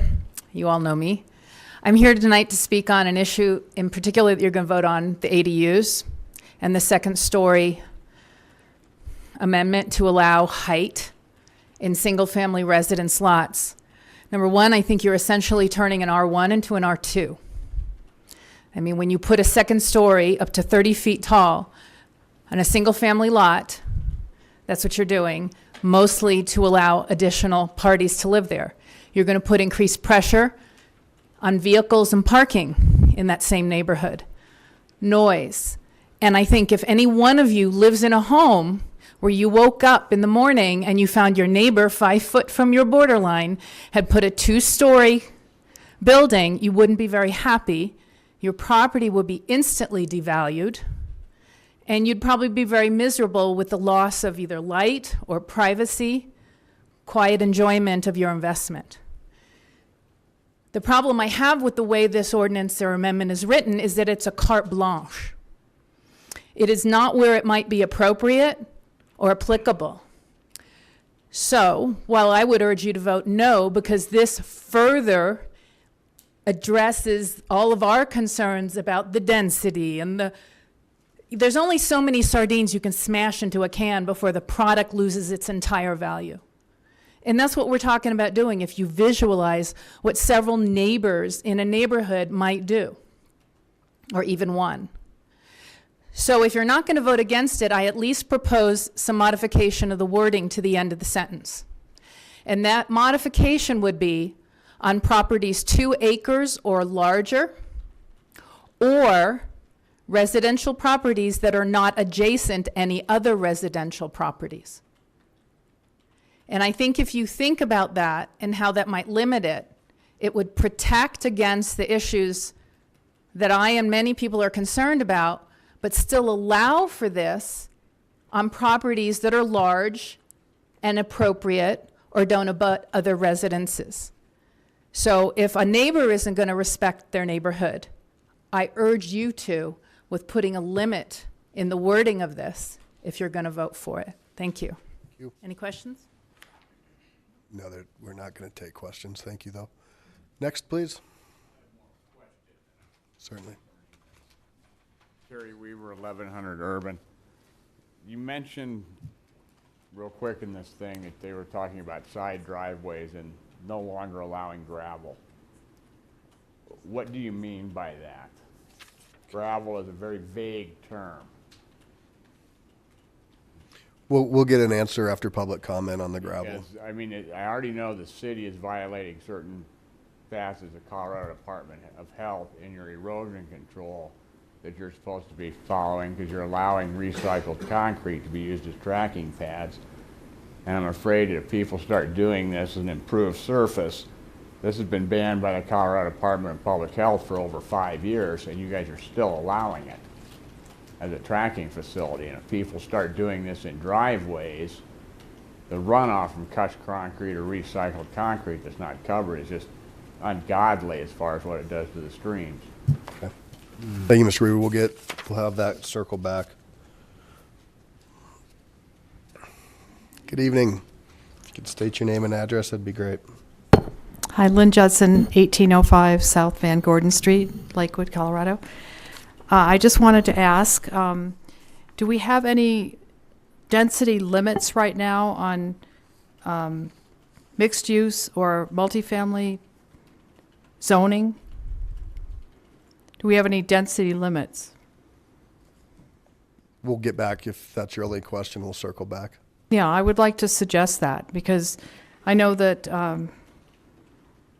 you know, somewhere someone mentioned packing sardines into a can, but we're getting to the point where our public highways are getting very flooded and we need to have restrictions, I think, on our population density. So I think we should definitely do that. I would recommend for it. Okay, thank you. Anybody else wish to speak? Yes, sir.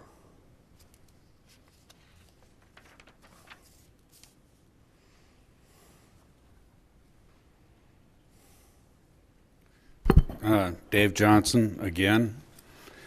I had a neighbor who I had a little run-in with because he was running a business out of his home selling BMWs.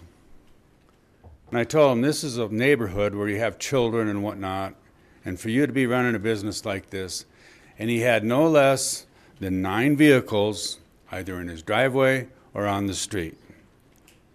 Now, what is the maximum number of vehicles that a single-family residence is allowed to have? I know, I've read about it, and at one point, believe it or not, it was 11. Whether it be in the garage, in the gravel sidewalk, drive there, or in the driveway. This, if you pop the top on some of these houses, how many more vehicles is that going to bring? And that's my concern into a residential neighborhood. It just doesn't make sense. And the 11, and I talked to, I think, Dave about this. He thought maybe it was more like 9, and that may be the case. That's still very, very generous. And popping the top, that's, for lack of a better word or description, it's going to bring more vehicles, folks. And safety's going to go down the tubes. May bring more crime again. Who knows what goes on with the sex offenders and whatnot. Maybe somebody allowing them in. But bottom line is, I think our streets are too cluttered. My son lives in Green Bay, Wisconsin. They have an ordinance there. No vehicle can be left on the street overnight. Now that's an extreme, okay? And those are cheeseheads. So, but it's a pleasant sight to drive down the street, and that's during the nighttime hours, of course. A lot of that has to do with snow removal, okay? But that's not the case here. But I wish that you would look at that. I really do. It's too many, and I can't say anything more. It's unsightly, and it's not safe. Thank you. Thank you. Anybody else? Seeing none, I'll close public comment. Start with a couple questions. Mr. Rice, there was something that I think this council, and I've talked to different folks on, and it's something that we're not addressing tonight, but I think it should be on our radar, and I would hope that maybe we could have some input from you, and that has to do with storage units and the amount of storage applications and projects we're seeing coming into the city. Yes, and we've gone through in the past year and looked at 4 of the kind of vertical mini storage units, and those 4 were approved by City Council as part of that process. Planning Commission. Thank you. Part of that process, staff was looking at the facility itself, and then how do we kind of minimize the impact. And so some of the standards that you saw in the draft code, those were actually conditions that we were putting on the special use permit, and so we made them standards as part of the review. But yes, we can put that on the come back to talk to you about. And I mean, I'm just one up here, but if seems like I'm getting a lot of yeses, that's something that we should be taking a look at, especially on our prime corridors. We heard a question, maybe there needs to be some clarification about gravel and aggregate. Correct. So the single-family home driveway, typically gravel, the proposed change is not affecting that. So a house can continue to have a gravel driveway.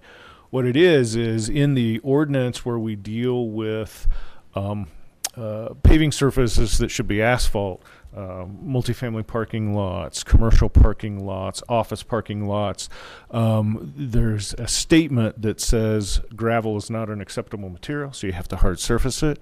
But then we've had proposals, well, can we use recycled asphalt? Can we use crushed concrete? And so the answer is no. So the change is so that gravel and those other things that we haven't defined are not acceptable materials. It's got to be paved. All right, thank you for that. And then I imagine one of you gentlemen knows how many cars can be at a single family residence. 7. 7, okay. All right, I'm going to go to Counselor Harrison, and then Franks, and then Gutwein. I just had two things that I wanted to, first of all, say thank you for the rewording on the doorways. I appreciate that on townhomes. I think that that will make certain homes a whole lot more saleable, so thank you very much. Since we're going to be looking at signs at another time, might I suggest that there was one remaining amendment that was going to remain in the, could we pull that as well? And let's look at both electronic and every kind of sign at the same time rather than piecemeal this thing. We certainly will. The piece that we left, if you remember from the discussion, was the moratorium on video screens, because we're seeing a lot of new video screens, and if we don't address that as part of tonight's action, there will be several of them that will go up between now and the spring. Okay. And so it was including that moratorium on video screens until we can address it in a broader fashion in the spring. Okay, and then I will go with. However, one other piece that I am very concerned about, because these video screens are not cheap. Are we, one of the things I guess council will need to be thinking about is, are we prohibiting new ones?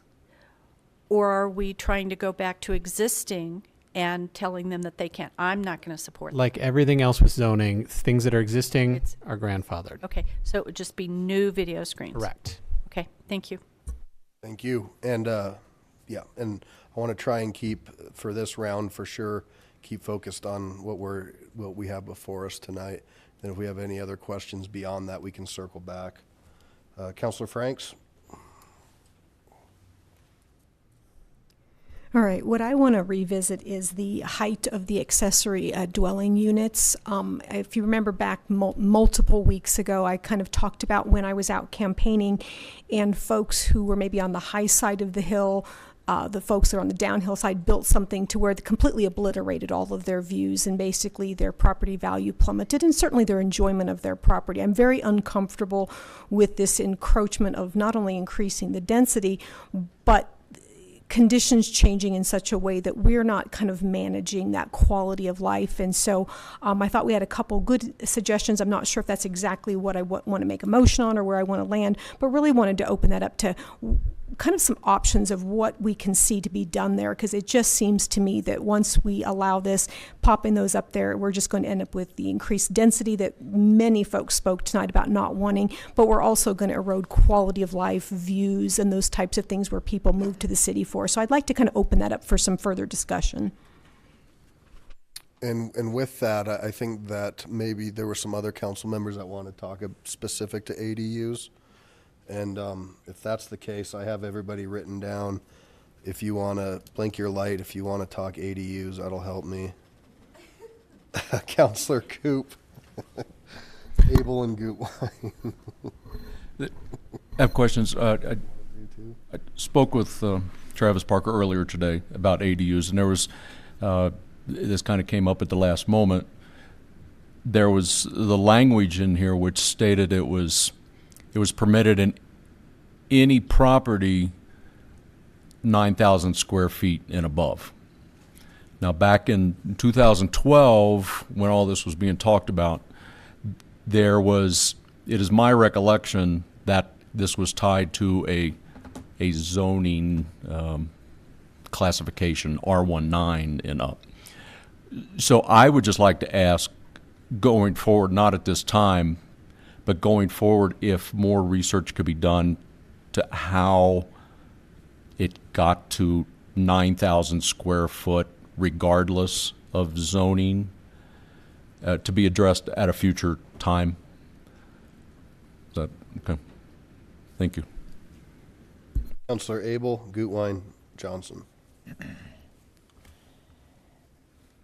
A couple of weeks ago, I was in favor of this 30-foot height over garages for ADUs. And then some folks pointed out to me how close to a backyard some of these could be. You can put a garage all the way back to your rear setback and then put an ADU on top of it. So the sight plane from the yard next door, you couldn't even see the North Star. There is also in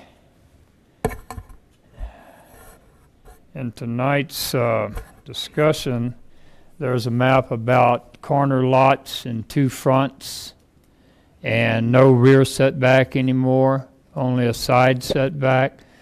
So in a case like that, if I may be mistaken, but a 30-foot garage ADU combination could be within 10 feet of the fence. Is that correct, the property line? Of course, the fence has to be set back a bit off property line anyway. So in the zone districts, there are 2 setback measurements. You have the primary residence, the house, so that's the permitted use, and it has setbacks of a certain dimension. And then you have accessory structure setbacks, and those are smaller. One of the criteria for the accessory dwelling unit, if you were to do one, i.e. over a garage, you have to meet the primary structure setbacks, not the accessory structure. So they are typically a little larger. Okay, and if a garage is detached, then it couldn't be that far back. It would have to be within. My thought is, if the ADU is going to be over a garage, then the garage shouldn't be set back more than 5 feet behind the back, or the back line of the garage shouldn't be set back more than 5 feet from the back line of the house. So what you're saying is that is the same setback, so we're set.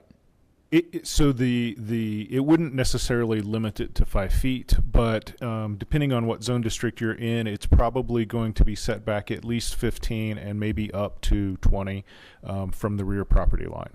So you couldn't go back to that 5-foot accessory structure setback. But again, a primary residence would have that same setback. Correct. Okay.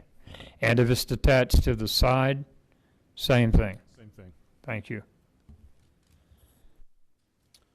Councilor Gutwein?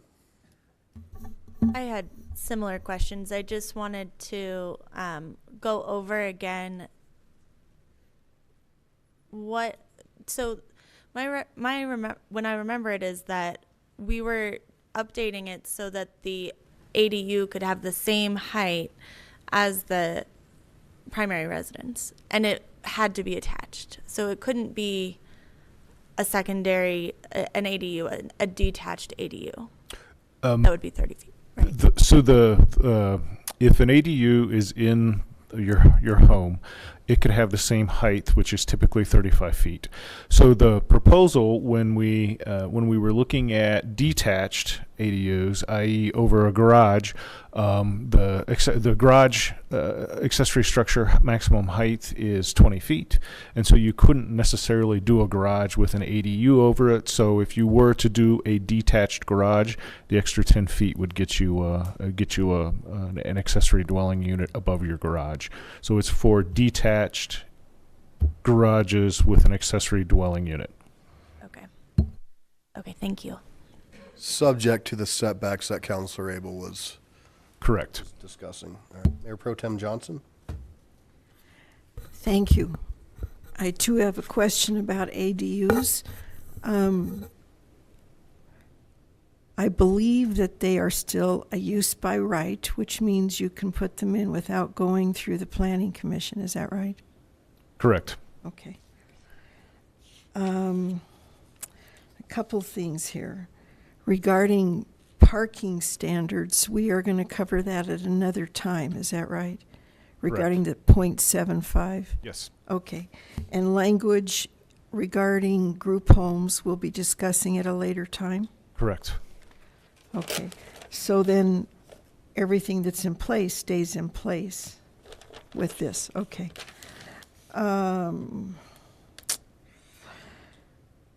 In the new ordinance, it's talking about adding a recycling site to a plan review. I'm thinking that's talking about apartment houses. I'm just wondering what kind of a cost does that add? Is that grandfathered in? Does that mean that folks that already have apartment houses now have to go back and have that recycling site? Or is it only for new ones? It's only for new. So as we start to apply these standards and we start looking at new development, they will be required to do design their kind of refuse facilities to accommodate both trash and recycling. For new. For new, correct. Mayor Pro Tem Johnson, if I may, can we come back, because we were still on ADUs, and Councilman Wickman had something, and I wanted to circle back to Councilmember Franks and see if you had something that you wanted to offer in any regard, or if anybody. Well, I'm actually not quite. I can add a question on ADUs. Yeah, I want to stick to that, so that's great. If you have ADUs, let's keep going on that. We're looking at changing the height from 20 to 30 on detached, right? Correct. Is there any language that talks about line of sight for the adjacent neighbors or taking away people's sunshine? For instance, if somebody has a garden close by and you add a 30-foot structure above the garage and it takes away the sun for their garden, how do we do that? Talk to me about it, please. So the accessory dwelling unit would have the same setbacks as the house. In the R districts, the R143 through the R2, the house can be 35 feet tall. So technically, where the ADU would be located, the house could be there, so they could put a really big house. So the height, you could look at it in a little different way, is you're restricting the height from 35 feet to 30 feet if they did a detached garage with an accessory dwelling unit.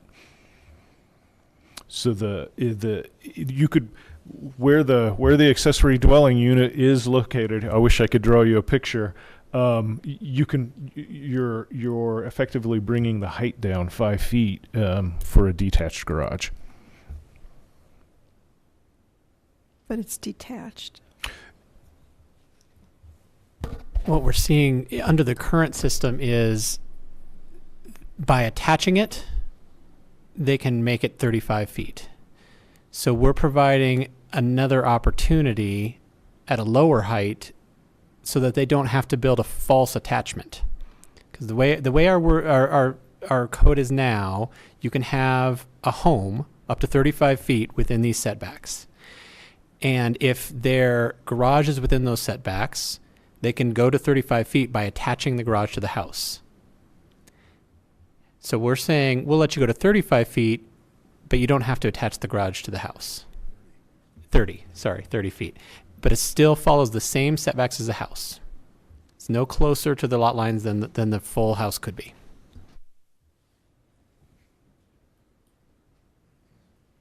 I guess that's my last question on ADUs. Councilor Wickman, ADUs?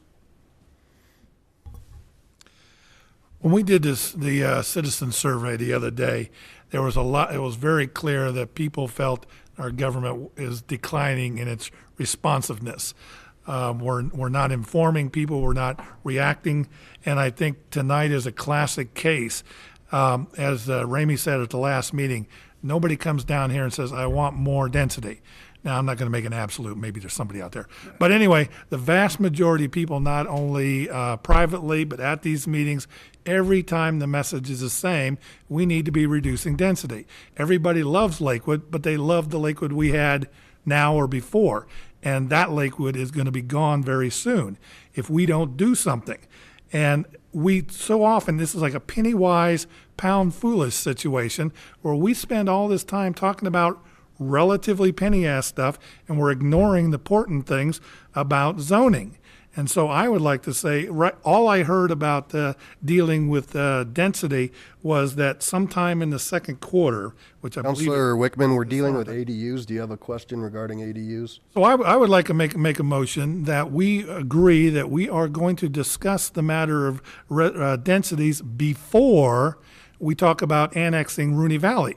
Because if we have bad rules right now and then we apply them to Rooney Valley, we got the same problem at Rooney Valley. So like I said, I would like to cut to the quicks and get to the important stuff and make a motion that we will not entertain the annexation of Rooney Valley until we have resolved the issue about residential density. Councilor Wickman, we work together as a group, and currently we are talking about ADUs, and your colleagues have questions. If you want to bring that motion later, that's fine. Do you have any questions about ADUs? No, I just heard it. Let's get Okay. on to the important. Well, I'm sorry we are keeping you from whatever tonight to get through important things. I wish you'd show some respect for your colleagues. Counselor Franks, do you have an amendment that you want to try to do or some? Okay. So I think the couple things to point out is that, you're talking about, the setbacks that could be, but most of the, we have houses that are there. So they're not generally in the backyard going up against into where the setbacks are. So I like to talk in what's real and not what's theoretical, because we're talking about real people's lives here. And it's important to understand that Councillor Wickman and I represent Ward 4, which has unique topography, which further exasperates this. And so I'm just not comfortable, and again, I'm not knowledgeable enough in this, but I'm just not comfortable with a rear setback and a 30-foot structure and what that does if you're on a hill, especially if you're, what that's doing. So unless we can find some way, and I'm looking for help for some way to make it better, I'd love to propose a motion, but I'm just not sure what that looks like. But I'm just not comfortable voting in whole for this with those accessory dwelling unit heights. Even understanding the setbacks are the same for the house. Most houses don't achieve anywhere near those setbacks, generally. So I'd like a little guidance, maybe some help of what would be considered reasonable, either from my fellow council members or from city staff. So, Councilor Gutwein, you have a follow-up. In just 1 second, though. What is our minimum height for a garage? There is no minimum height, but the maximum height for a detached garage or an accessory structure could be a garage shed. It's 20 feet. So you could do something along the lines of dropping, if you were going to do an ADU, you could drop that minimum. I know that would take out of play potentially people that want to build above their garage, but they could also turn something in their garage into something along those lines. Mr. Parker? Again, the problem that we're trying to solve is under the current code, if you have a detached garage that meets your primary structure setbacks, you can go up to 35 feet by building a breezeway, by attaching it to the house. And so we're trying to offer a compromise solution, say, well, keep it at 30 and we won't make you attach it to the house. So we're actually trying to solve a workaround that's in our code now by attaching garages to the house to make them part of the primary structure. Could we put any kind of a limiter on that that those get grandfathered in and get different treatment than if somebody now decides to build something and then take it? I guess I'm just trying to understand what that looks like from a fairness and reasonability standpoint. You're saying allow existing garages to go up to 30, but new garages may be different? I'm not sure, but I'm trying to look for something that will protect as many folks as we can, now fully understanding the challenge. I didn't quite understand the challenge, so we're just trying to avoid this where you just connect and go to 35, and so then the folks are no better off. I'm trying to come up with something that actually leaves as many folks as we can better off, while also offering the folks that currently have the right to come down 5 feet, which then does offer a benefit to their neighbors if they were going to do it anyway. So I'm trying to look for that happy medium in there.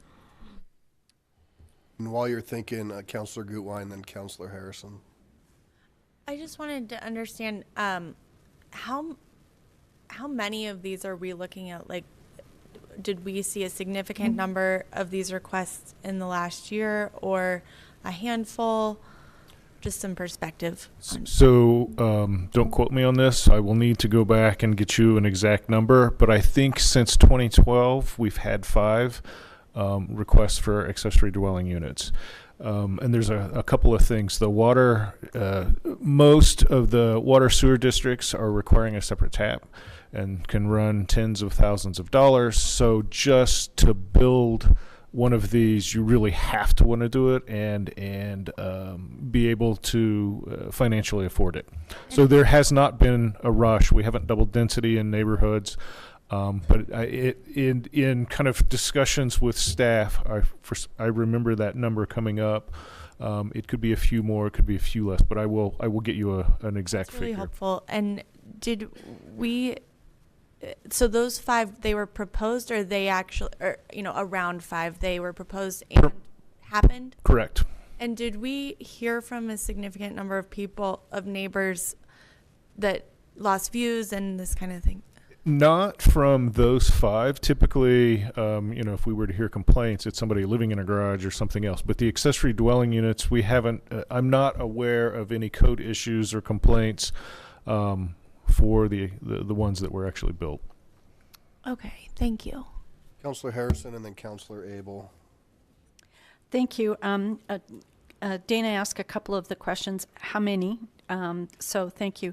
And you said that some of the water and sewer companies require a separate tap. Is that something that we could require of all of them?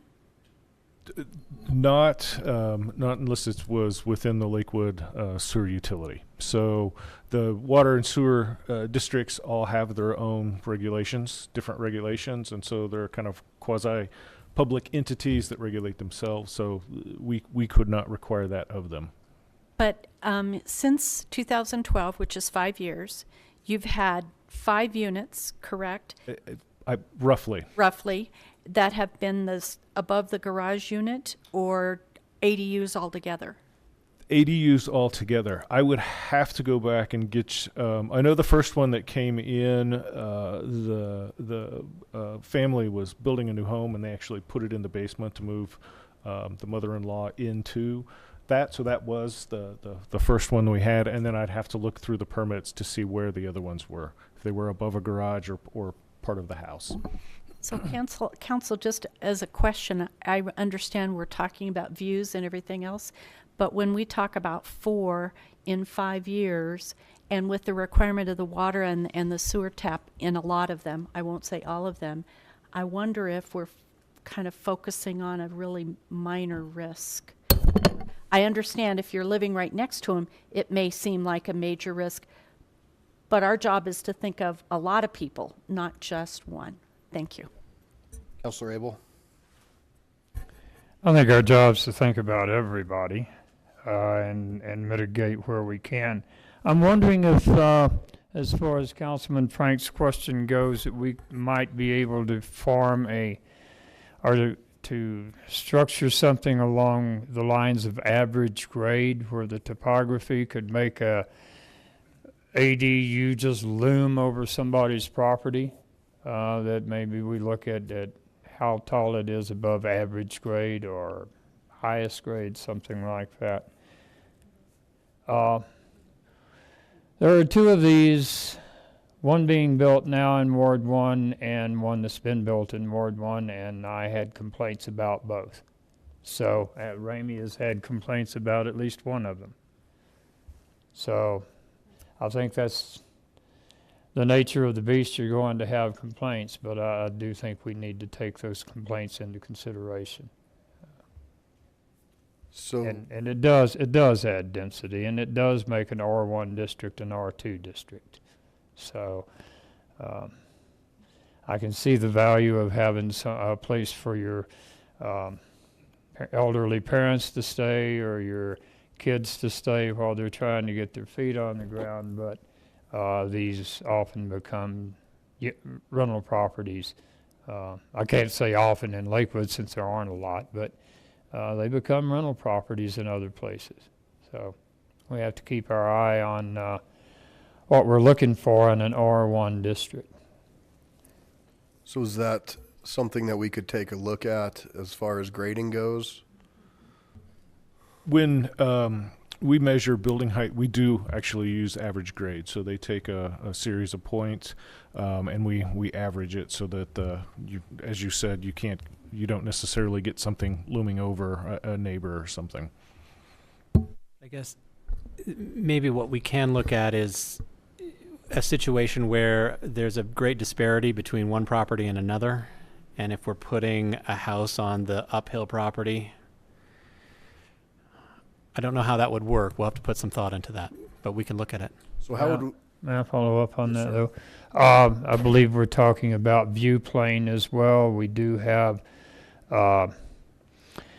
elements in the zoning ordinance that discuss view plane as part of the transitional height of buildings. I think that's why we have that those calculations in there. So maybe we look at view plane as well. Just a thought. Thank you. So just for direction tonight, then how would we, if these changes are adopted, how would that, I guess we probably wouldn't adopt the recommendation until we saw. Well, you could either pull it or pass it. You know, maybe we'll get one in the next year, and we can come back to you either way. So, Councilmember Franks, I guess I'll leave that up to you, whatever you want to do on that end. Well, what I wanted to first say is that we may not have many now, but we know we're under a significant housing pressure, and our job is to legislate for the long term, not the short term. And so I never take that short view. I'm trying to look when I'm long gone, have I done my job well here and protected the community so long term?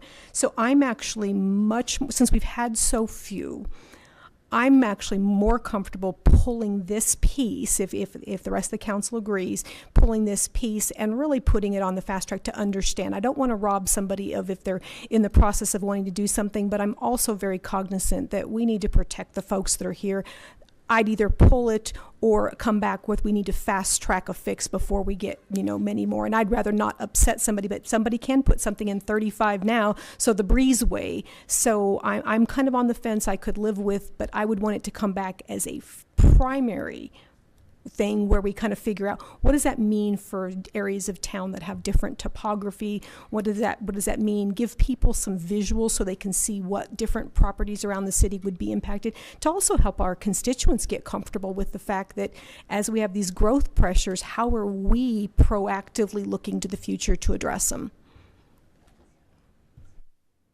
Okay, Councilmember Shakti. It makes sense to me to continue the conversation, but not to wait a year. So to continue it sooner, partly because I feel like we have a conversation, and so if we start in a year, then we have to start at the beginning because we can't remember the conversation. So Fair enough, but if you remember the end of the thing, you've already pulled about 6 things for us to bring to you in the coming year. There's only so many times we can bring you stuff for full discussion. So, I mean, we have this plan to bring you these updates in bunches every year, and we can bring stuff individually, but we've got a lot on the plate for 2017 for study sessions. But could you pair it, maybe? Sure. So that would be my recommendation, that we pair it with either a first quarter or second quarter Okay. subject. And if that's amenable, then I would ask Councilor Franks to make that motion to pull that and then include it in one of those two. All right, I'd like to make a motion to pull the accessory dwelling unit revision and put that in first quarter of 2017. Second. I'll second it. Okay, we have a motion and a second. Please cast your votes. Ms. Harrison, please cast your vote. And that passes 11 ayes, 0 nays. Okay. So prior to our ADU discussion, I had Councilor Gutwein, Coop, Abel, Wickman, and Johnson. And so we'll go down that list. Councilor Gutwein.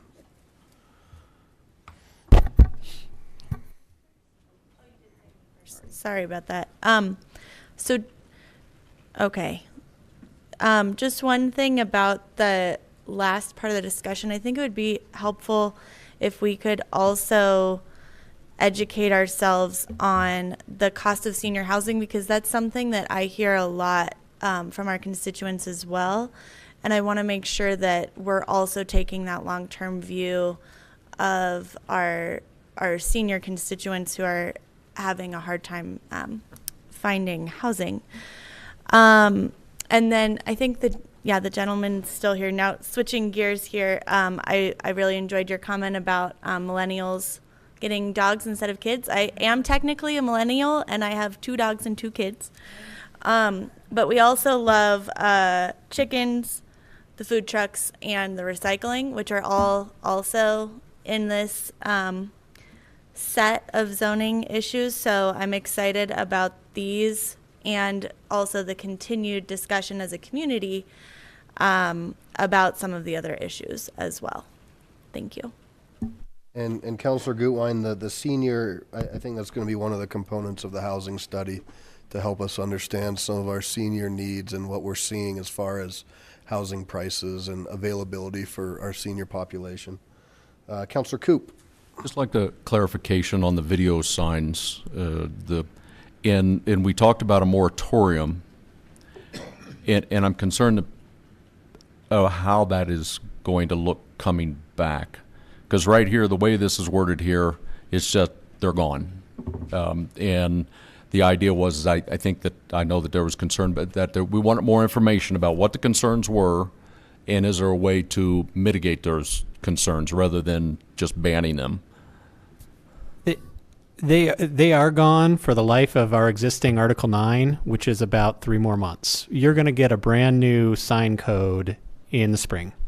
And that's when we'll come forward with a comprehensive look at these things and everything else in the sign code.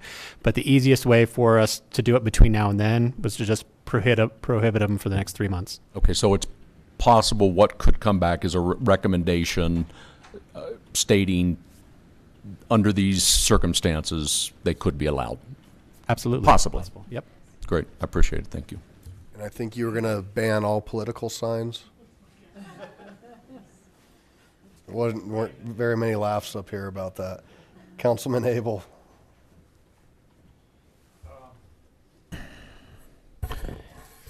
On that note, you're saying that we're not going to take applications for new signs for a while. Do we need to declare a moratorium, or? No. Everything's staying the same, just no new video screens. Okay, if somebody wants to apply for a video screen, what do we tell them? That we're not taking? They're not permitted. That they're not permitted. Okay. Permitted. Not that we're just delaying applications. Okay. Can you tell me about the provision to revisit planning and zoning or zoning decisions after 6 months? Currently, we have ordinance 1.20.60 that has to do with zoning and rezoning, and it said it is here. It says it is here. It is declared to be the policy of the City Council that there shall not be a subsequent vote of the City Council upon reconsideration of any such ordinance after a vote of the Council upon adoption or denial or passage of the same, except for a referendum. In other words, it says we can't revisit, or that we do not, by policy, revisit these decisions in the case of zoning and rezone. So how do we enact and repeal? Do we repeal and enact, or do we just leave the wisdom of our previous council colleagues intact? And typically, what we're looking at in the proposal for the 6-month wait period is for items that are going to Planning Commission and may also go to Council. So if someone were to move forward with a rezoning request and it goes through the entire process, and it was denied or recommended for denial by Planning Commission, denied by Council, if they modified their proposal, this is kind of a gray area, but how significantly the proposal, they couldn't come forward with the same proposal again, but if they modified it, they could come forward. And so just tweaking we're looking at kind of giving the applicant, if there is a denial, time to go back and actually reevaluate and see what they want to do that's different from the actions that both Planning Commission and Council have denied. That's pretty standard when there is a significant change across all the local governments I'm familiar with. I didn't notice that language in there about a significant change. And that it wasn't part of the language. It's the procedure part is just what we do if there is a denial. of an application. If we leave out that language, then anyone with a small change is going to want to come back. So I suggest that we note that it is significant change, or substantial change, or material change. So do we need a motion? I mean, is that something that we need to? I'm just concerned about vague language or something being interpreted later when none of us are around. Is that something that can be added with a consensus, or do we need a formal? You know, it seems an insignificant or insubstantial change on one level, but it's for real, and I think we ought to treat it like any other language change. So I would suggest a motion to that effect. Pick your word. Okay, I suggest that I move that we amend the proposal to say significant change. Do you think, I would like some counsel though from the planning folks. Do you think, what word do y'all prefer? I mean, I believe I used significant when I was discussing with you, so that language is fine. I'd say significant change. I second that, Mayor. All right, we have a motion and a second to change the language. Please cast your vote. And that motion carries 11 ayes, 0 no.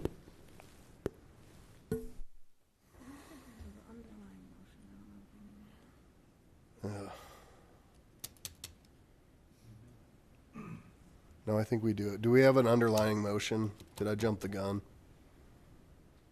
No, you know, we did not start with an underlying motion. That's we should have got that. Sorry. So let's do this real quick. I'm going to go back and we'll do both Councilmember Frank's motion and then Councilmember Abel's motion. So let's read this whole thing into the record for a motion in a second. Do you want me to do a motion? I move for the adoption of ordinance 2016-17 on second and final reading. Second. Councilor Franks, will you redo your motion, please? I move that we remove the accessory dwelling unit change from the plan and move it to first quarter of 2017. Hold on the seconds. Can we include Councilor Abels on this one, or they have to be separate? Yeah, you could do one motion for both changes. Save a few seconds. And then Councilor Abel, will you read yours?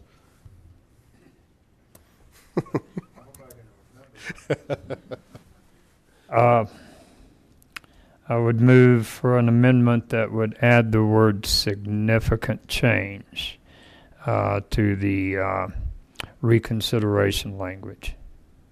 Councilor Roybal? I second that. All right. So now I have a motion and a second for these two changes. Please cast your votes. Don't we have to vote on each one separately? They were combined. Well, we just made it into one motion to try to save a little bit of time, but please. I think we just lost it. All right. So 11 ayes, 0 nays. All right. So Councilor Wickman, you're up. Can I go ahead and make my motion now? Certainly.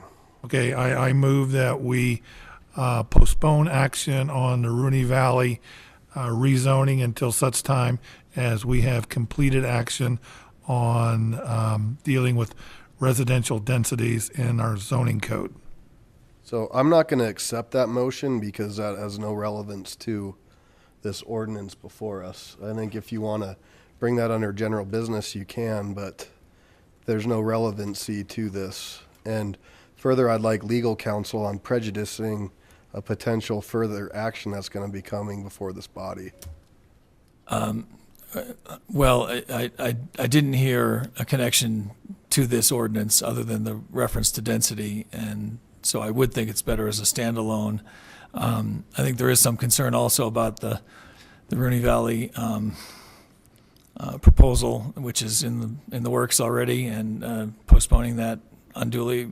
I suppose a moratorium is a an alternative, but it's already in the works. Okay, so if you want to bring that back during general business and have that discussion, and again, I would seek legal advice, as again, we have this coming before the body, when I think that would be the appropriate time for that discussion. Mayor Pro Tem Johnson. Thank you. You're welcome. Let's see here. Again, we're going to do the parking reduction in group homes next year, right? Okay.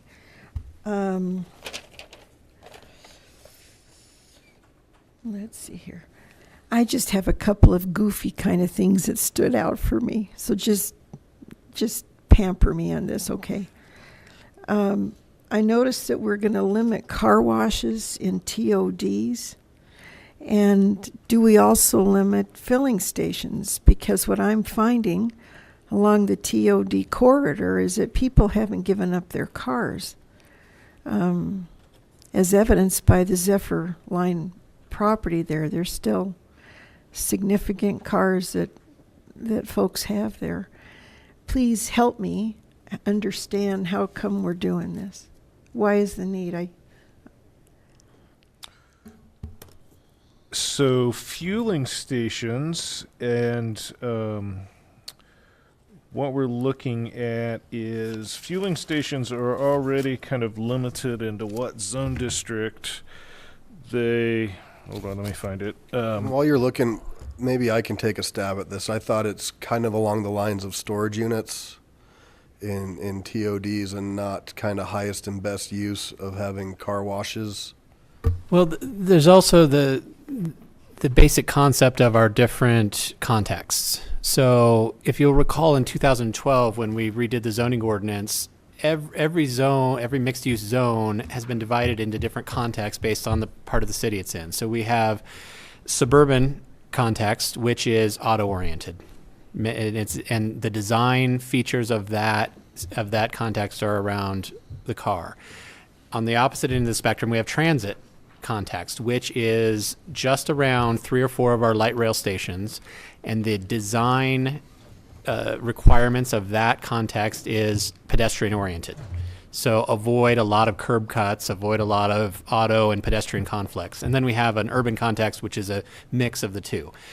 And the thought being car washes, fueling stations, other things are not really compatible with that transit context, the idea of limiting auto and pedestrian conflicts. So we have most of the city, which is not transit context, where those things are appropriate, and we have those few areas where the design is more around the pedestrians.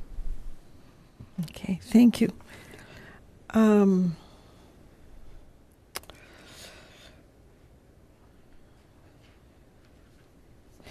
Let's see here. This sounds goofy, and just kind of work with me, okay? We're changing the amount of enclosures for goats. How in the world did we ever come to that? From 30 to 10 or something? What's going on? I mean, do we have a lot of people petition us that the goats have too big of a home, or what's going on here? That's a bad joke, Paul. Trying to reduce goat density. Pardon me? Just say it's related to density. Perfect answer. Okay. I really am curious. How do we? So if you read the code and the way the enclosures for chickens and goats, so it uses the term enclosure, and it wasn't when the standard was written, we weren't looking at the space that they had to, kind of run around in, open area. It was the house. So, and it's kind of big. So 30 square feet for a dwarf goat is a very large house. You're putting them in a garden shed, and they don't really need that much space. And that we did get the comment for someone who was looking to keep goats on their property. So. That they wanted to downsize their goat's house? Is that what the deal is? Micro housing like, for goats. it just seems like it should be something that a goat herder should just do on their own if they want to build. Okay, and I think my last question is, we've got language in there regarding correctional facility, regarding bed capacity, and even just new language on correctional. We've got 2 correctional facilities already in Lakewood, and I'm wondering if we ought to be looking at, I think Wheat Ridge actually has an ordinance that they will not allow a correctional facility. Maybe instead of having language that speaks to the bed capacity, just say that we will not entertain any more correctional facilities in Lakewood. Talk to me. I'll defer to Tim, but I believe it's pretty well litigated that you can't outlaw a particular use in a city. You have to allow some path forward for a use. That's been litigated through adult businesses and that sort of thing. Yeah, generally speaking, of course, when you have some, there might be a different factor where there's already some existing. We can look at that and see. The idea here was, when the last one came up as a special use review, it was suggested the council should be the decision maker, and that's what this change would do. But we can certainly look at the No matter how many beds, any correctional institution will come to this That's a council. result of the study session. No limit on the number of beds. But we can look at that and the viability of an ordinance that would preclude any further facilities. Thank you, Tim. That's really what I wanted to hear. Thank you. So I have Councilor Harris and then Councilor Roybal. She beat me to it. That was the question I was going to ask. Thank you. Councilor Roybal. I'd like to just add on, can we do a moratorium on that until we come up with a decision? We are the moratorium body. I mean, that decision would come to us. Right. So you're saying, should an application come up while we're researching it, could we do a moratorium? We probably could do that. Do I need to make a motion to do a moratorium? We're not anticipating any applications for this use. I would suggest, I understand, and I understand the hypersensitivity to what took place with the last process. We do have 2 facilities. There may be a need for another one in the future. I have no idea. We have no idea. But I feel much more comfortable with it coming to this elected body rather than putting something that hypothetically may not ever come to. So with that said, I think it's reasonable to say Mr. Cox can look at that type of wording and we can have a public process on that. But in the meantime, if something were to come, this is the body that it comes to. Well, and I would add, Mr. Mayor, that that's the sort of thing that I don't imagine we're going to get an application before we know we're going to get an application. So if we hear that something's in the works along those lines, we could still do a moratorium at that point prior to an application being filed. So, barring a real surprise, I think we can cover that with a moratorium if we need to upon hearing about something in the works. I'm just double checking. Thank you. Okay, so that exhausts the lights on the screen. Councilor Wickman. Okay, I'd like to make a change to section 17.2.2.2, the public input process. I think it's page 2-4 or something like that. We've had some complaints that we saw it on the survey that the people feel that the government hasn't been very communicative. And so in section A, neighborhood meetings, subpart 3, notification of neighbors, subpart A, the current language says that we notify owners within 500 feet. I would like to amend 500 feet to be 1,000 feet, and that registered neighborhood organizations within a half mile be notified. And I'd like to amend that to be 1 mile. The section below that, number B, for special use permits, it says mailed to owners of property within 300 feet. I would like to amend that to be 500 feet. And registered neighborhood organizations within a 1/4 mile, I'd like to amend that to be 1/2 mile. That is a motion. I'll second it, Mayor. All right, we have a motion and a second, and I'll just speak to that. I appreciate that, although that's something that hadn't been brought up at our study session or part of this package. So at this point, I'm not going to support that, but I welcome the conversation maybe at our retreat or during our public outreach program that we're looking at trying to update. Councilor Gutwein? Yeah, I would have a lot of questions about that, like what the cost implications would be. But I definitely support communication with our constituents in ways that we can, and especially with the neighborhood organizations, which I would feel like would probably not be a significant cost increase. But I think that that's something that I would want to have the cost implications before I would want to support something along those lines, and that would have been nice if it had been brought up earlier. Thank you. Councilor Franks, then Abel. I wanted to bring up a couple points. Certainly wanted to make sure the public was aware that a while back we actually amended it to where those notifications are actually sent by the city. There was an issue a number of years ago where we suspect that the developer did not send them to all the houses that were required. And so I worked with Mr. Parker and others, and we do have that now where that is a city responsibility. So I wanted to make sure people were aware of that we're not depending on someone else to send those notices.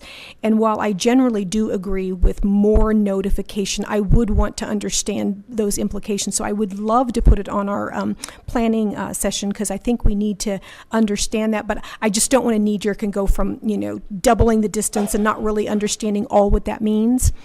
And then I want to make sure people out there know, please do what my neighborhood did. Is we became a registered neighborhood, and we have fairly large boundaries. So now we get notified of a lot of different things that are on our periphery.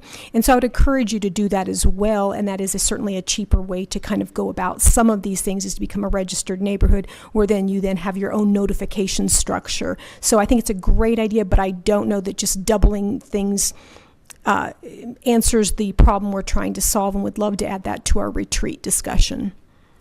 Councilor Vincent? That's what I was just going to ask. Do we have to do something formal, or just make note of it here that we want to talk about it? Is that it? Preliminarily, we were hoping to talk about improved citizen engagement at our upcoming retreat. So that's absolutely a topic. That's a part of that topic that we could include. So what Councilor Wickman asked for will be part of that? Yes, we can include that. Okay, yes. thank you. Mm-hmm. All right, we have a motion and a second. Please cast your votes.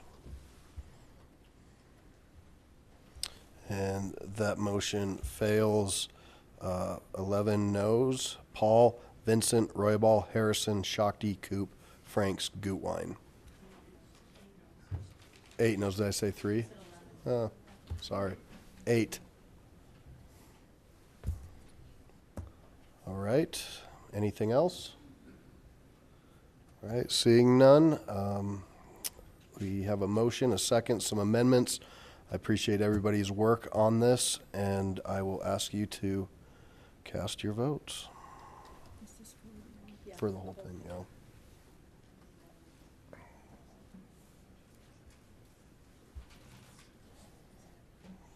All right. And that motion carries 8 ayes, 3 nays, the nays being Wickman, Roybal, and Johnson. Councilor Wickman? Okay, can I now make my motion about the scheduling?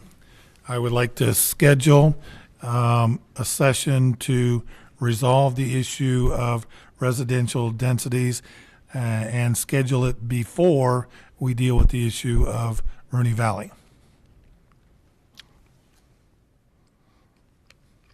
Is there a second? I'll second it, Mayor. All right, there's a motion and a second. The motion is to, do you want to repeat your motion? That we schedule a session, ordinance, regular meeting, whatever is entailed to make it happen, that we amend the zoning code to deal with residential densities, and we do that timing-wise before such time as we deal with the Rooney Valley annexation and rezoning. So there's a motion and a second, and I will speak to that motion. I will not be supporting it in that is something that is already in the works to come to us. Any sort of rezone within the Rooney Valley will come to this body and will be subject to discussion at that time, which will have more information. We haven't even received the staff feedback from what we directed them to do last week as far as decreasing density. So I will not be supporting this. Councilor Shakti, Franks, and Gutwein. I just want to add that is it on? I just want to add that the whole zoning code is about residential density, and so it already, in a myriad of different ways, allows and doesn't allow density in different places. Councilor Franks, Gutwein, Abel. A couple of the points I wanted to make was that we have to always keep in mind that there is current zoning in place that has I just want people to be aware. You know, when we hear folks say things and they'd be the same things I'd be saying, I want more open space. That's kind of how I got on council, was fighting for open space. So I absolutely believe in that. And so I think it's important, though, to know that there already is zoning in place and those rights are already in place, and we're trying to look long term. And I also want to make sure that all of our Ward 4 constituents know, we know that's your number one issue is density. You know, we know that. And so any vote I cast isn't about disparaging those comments. It's about trying to say, when's the timing right? And so I'm hoping that Mr. Cox can kind of illuminate the fact that if we take that action, and let's say that motion passes, does that put us in any legal harm for actions that are already already in the works, and maybe is it better suited for us to just take those actions at the time of the request to make those modifications? I'm just looking for some guidance here, knowing full well, all of you Ward 4 people out there, we get that density is a big deal, but I want to make sure we do this right and don't harm our city in any meaningful way. Sure. Yeah, there's always an issue when you have applications in the works and you change the rules or stop them in midstream. In this case, for example, there's an application that's in the city offices for the annexation and rezoning of a property in the Rooney Valley. Is that correct? So any change to the rules regarding that would not be applicable to an application that's already been filed. Also, if you're going to affect the rules for, or affect the schedule for a rezoning case or an annexation rezoning, it would be more appropriate to delay them across the board through a moratorium while you're studying an issue like density, which, you know, any moratorium has to be of reasonable duration, and an issue like resolving residential density, you know, you've had some long animated discussions about that topic, and you could have many more without resolving to everyone's satisfaction. So you could have a 2-year moratorium in place, and that would probably not be deemed reasonable. So yeah, there are concerns about the impact on pending applications, existing zoning, and trying to find a way to resolve that very large and vague issue of density. As a body, do we lose any rights to implement or control, or to do we lose anything by not passing this if we don't pass it? Does that in any way negatively harm our ability as a body to later come back and work within that framework and make those restrictions to the degree legally permissible? So you're saying we don't adopt this? If we don't, does that harm us in any way where we then advance something that we're not intending to advance? You could still address the issues of density in any number of ways at any time that you decide to do so, without this motion. So you see legal risk if we try to intervene in some way in an application that's already there, versus we don't harm ourselves. We have no harm if we stave this off and address it at the appropriate time or meeting. Well, you know, let me be clear about that. Okay. What harm could the city face? I mean, if you identify an issue that you think is significant, and you don't try to address it. Could something harmful happen in the interim? Sure. Yeah. But on the issue that we've identified, applications could come in that would address or raise the concerns of some of you regarding density. A particular proposal could do that. So you can then have the discussion about the topic generally. I'm not guaranteeing that no application will come in that somebody won't find troublesome. But as a policy matter, you'd still have the ability to regulate in that area. Appreciate it. Thanks. And so to follow up on Councilmember Franks, right now, because an application is in, this motion would be moot in doing anything. But when that application comes forward to this body at the appropriate time, that any sort of action could be taken when it's presented to the body in future dates. Yes, I think so. I mean, as I heard the motion, it was that we were going to do A before we entertain B, and B in this case I understood to be a specific case that has already been filed. So that's problematic to try to delay a particular application that's already in the works. Councilor Gutwein, then Councilor Abel. Thank you. I just want to talk a little bit about the complexity of the issue, and that it's not something that I want to rush, and that I'm looking forward to this discussion with the housing study, but it's also raised a bunch of other issues, like just an understanding of property rights in our community, and an understanding of the sustainability issues of limited amount of water, how we can be more efficient with energy and with traffic, and how those things all relate to density. And I think that, we've seen tonight an example of a time that the community and staff and council were all able to have a discussion and work together and come to an agreement. So I believe that is possible on this long, huge issue, but I really think it comes down to everyone having access to good information and maybe not biased information from just a particular person or council member. So I would like to have a open, honest, fair conversation about this, where we have where we have all the information on all of those complex issues available. Thank you. Councilor Abel.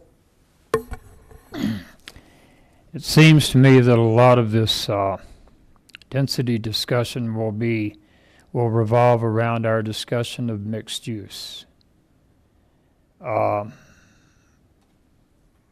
We could impose a moratorium on mixed use applications.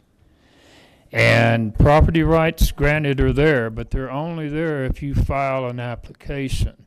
If you don't file an application under the existing rights you have, and the existing zoning you have, and changes are made in zoning, then your property rights are the new zoning standard, not the old. So what property rights you have today, except in the instance of, is it Solterra that has a 25-year, or from the date it was granted, was a 20 or 25-year vesting? Does that apply to the whole Rooney Valley? No.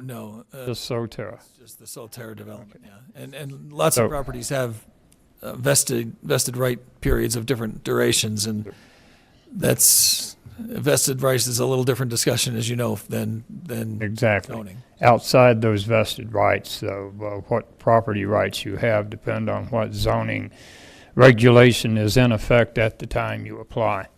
So again, I think a moratorium on mixed use might be worthy of consideration, because that seems to be the problem that, when people are referring to the Van Gordon property that displaced Cobian, they're not talking about the lack of commercial, but they're talking about the stacking of entirely residential in a mixed-use property. So we could consider that. I think that about covers my comments for the moment. Sir.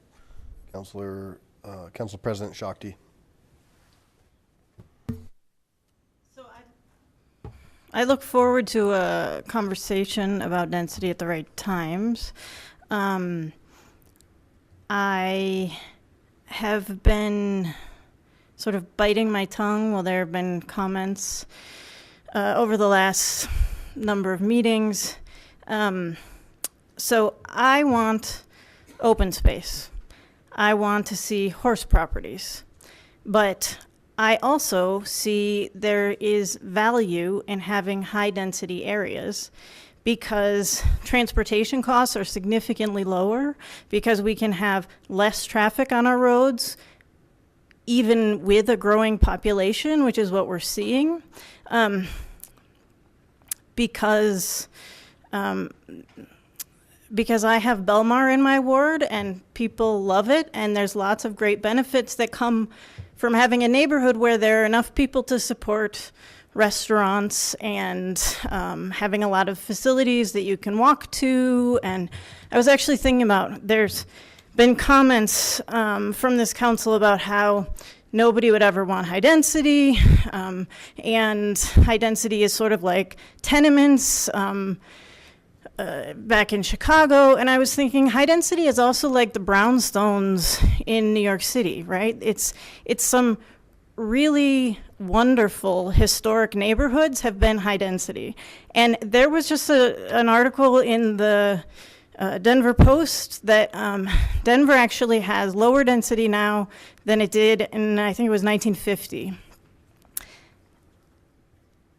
So it's an important discussion that comes from a lot of different angles, that there's truths on both sides, and our policy has been in this city that density makes sense in the right places. We have lots of neighborhoods that are pre-established neighborhoods that are low density and people love it. That doesn't mean it's a bad thing that shouldn't happen anywhere, in part because people, I mean, I hear stories all the time about people's children who have to move out of the city because they can't afford to live here, and people's parents who have to leave, and people who can't live near their sisters or their siblings. I know those stories from all the people on this council. I mean, not all of them, but a number of them. And to act like the cost of housing is not related to our willingness to build housing when people want to move here is just irrational. That doesn't make sense. So I'm happy to have conversations about density, but I'm tired of the sort of oversimplification of that conversation. Thank you. So we do have a motion on the floor. Councilor Roybal? I call for the question, please. All right. So call for the question. Please cast your votes.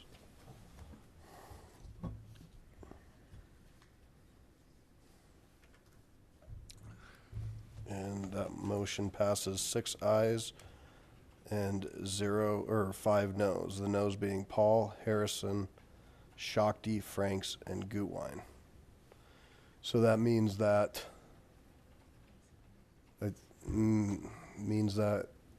we're gonna have some sort of discussion about density in the Rooney Valley in an area that legally we can't.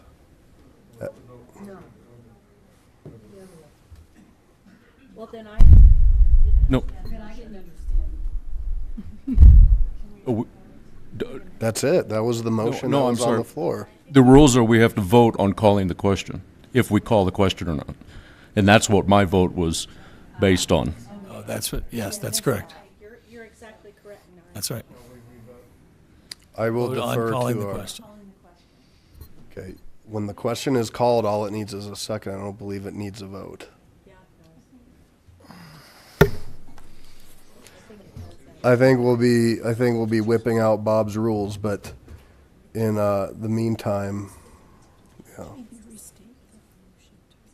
Yeah.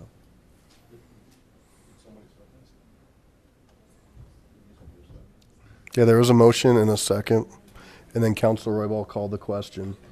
And I don't think it's a majority vote to call it. I think you just go. I don't think it is. I don't think it is. Travis, you're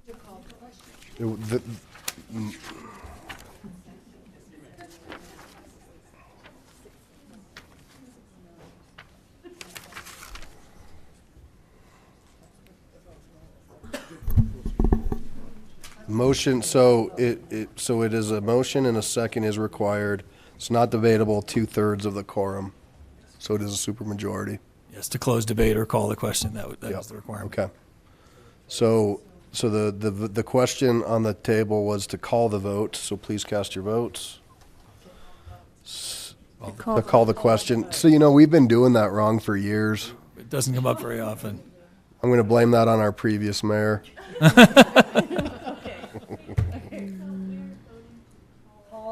Call the question. Yeah.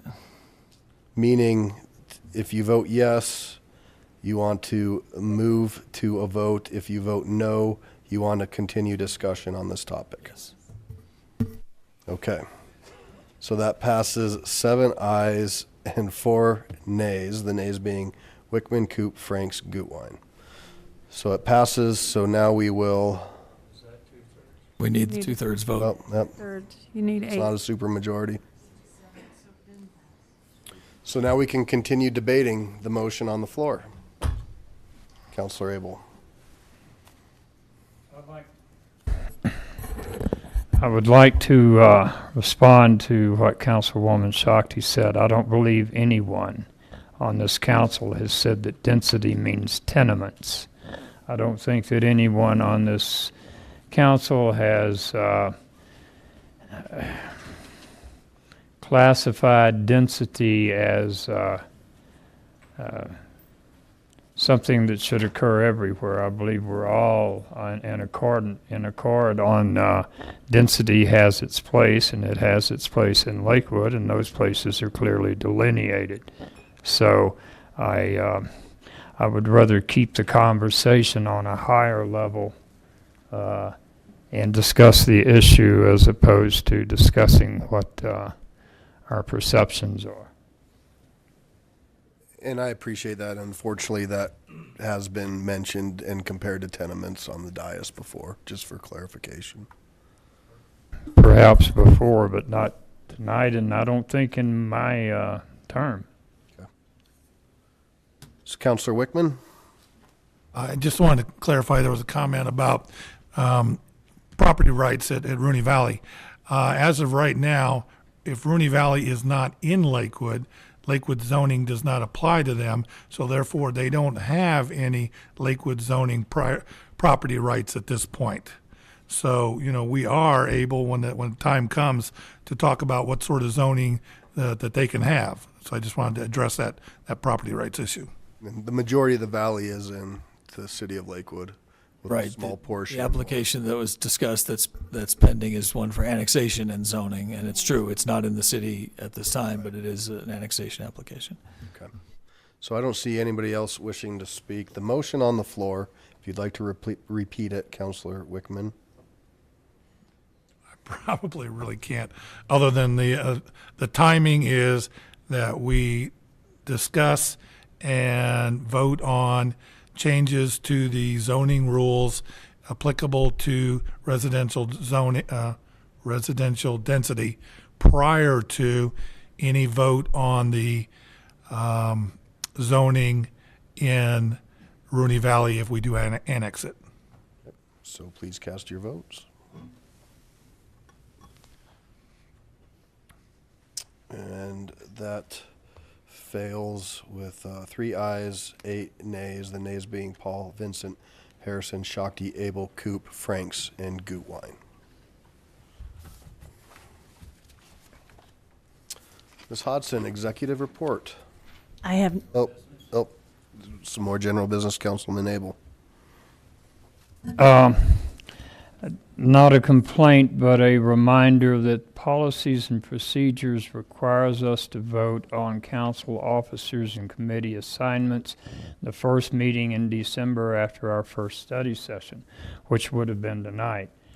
We didn't get her done in that time period last year either, so perhaps we have somewhere in the ether a plan to review the policies and procedures manual. So perhaps we ought to look at this council officer and assignments aspect and see if we can officially put it off until January in future years, or late September, whatever we decide would be more convenient. And I take responsibility for that. That must have been why Carol was on me.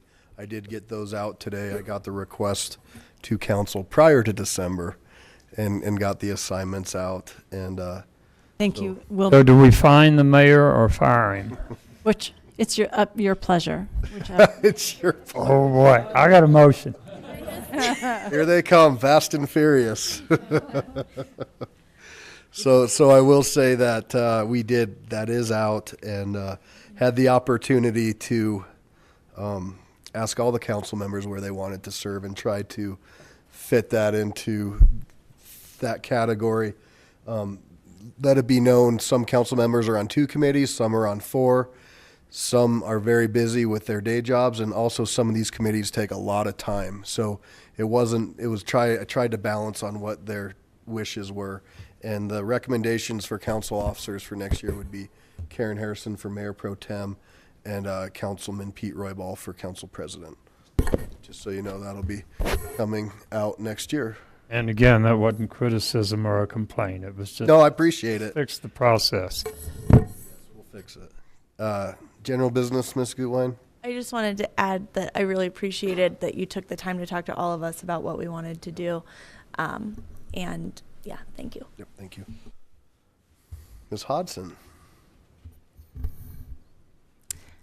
I have no report.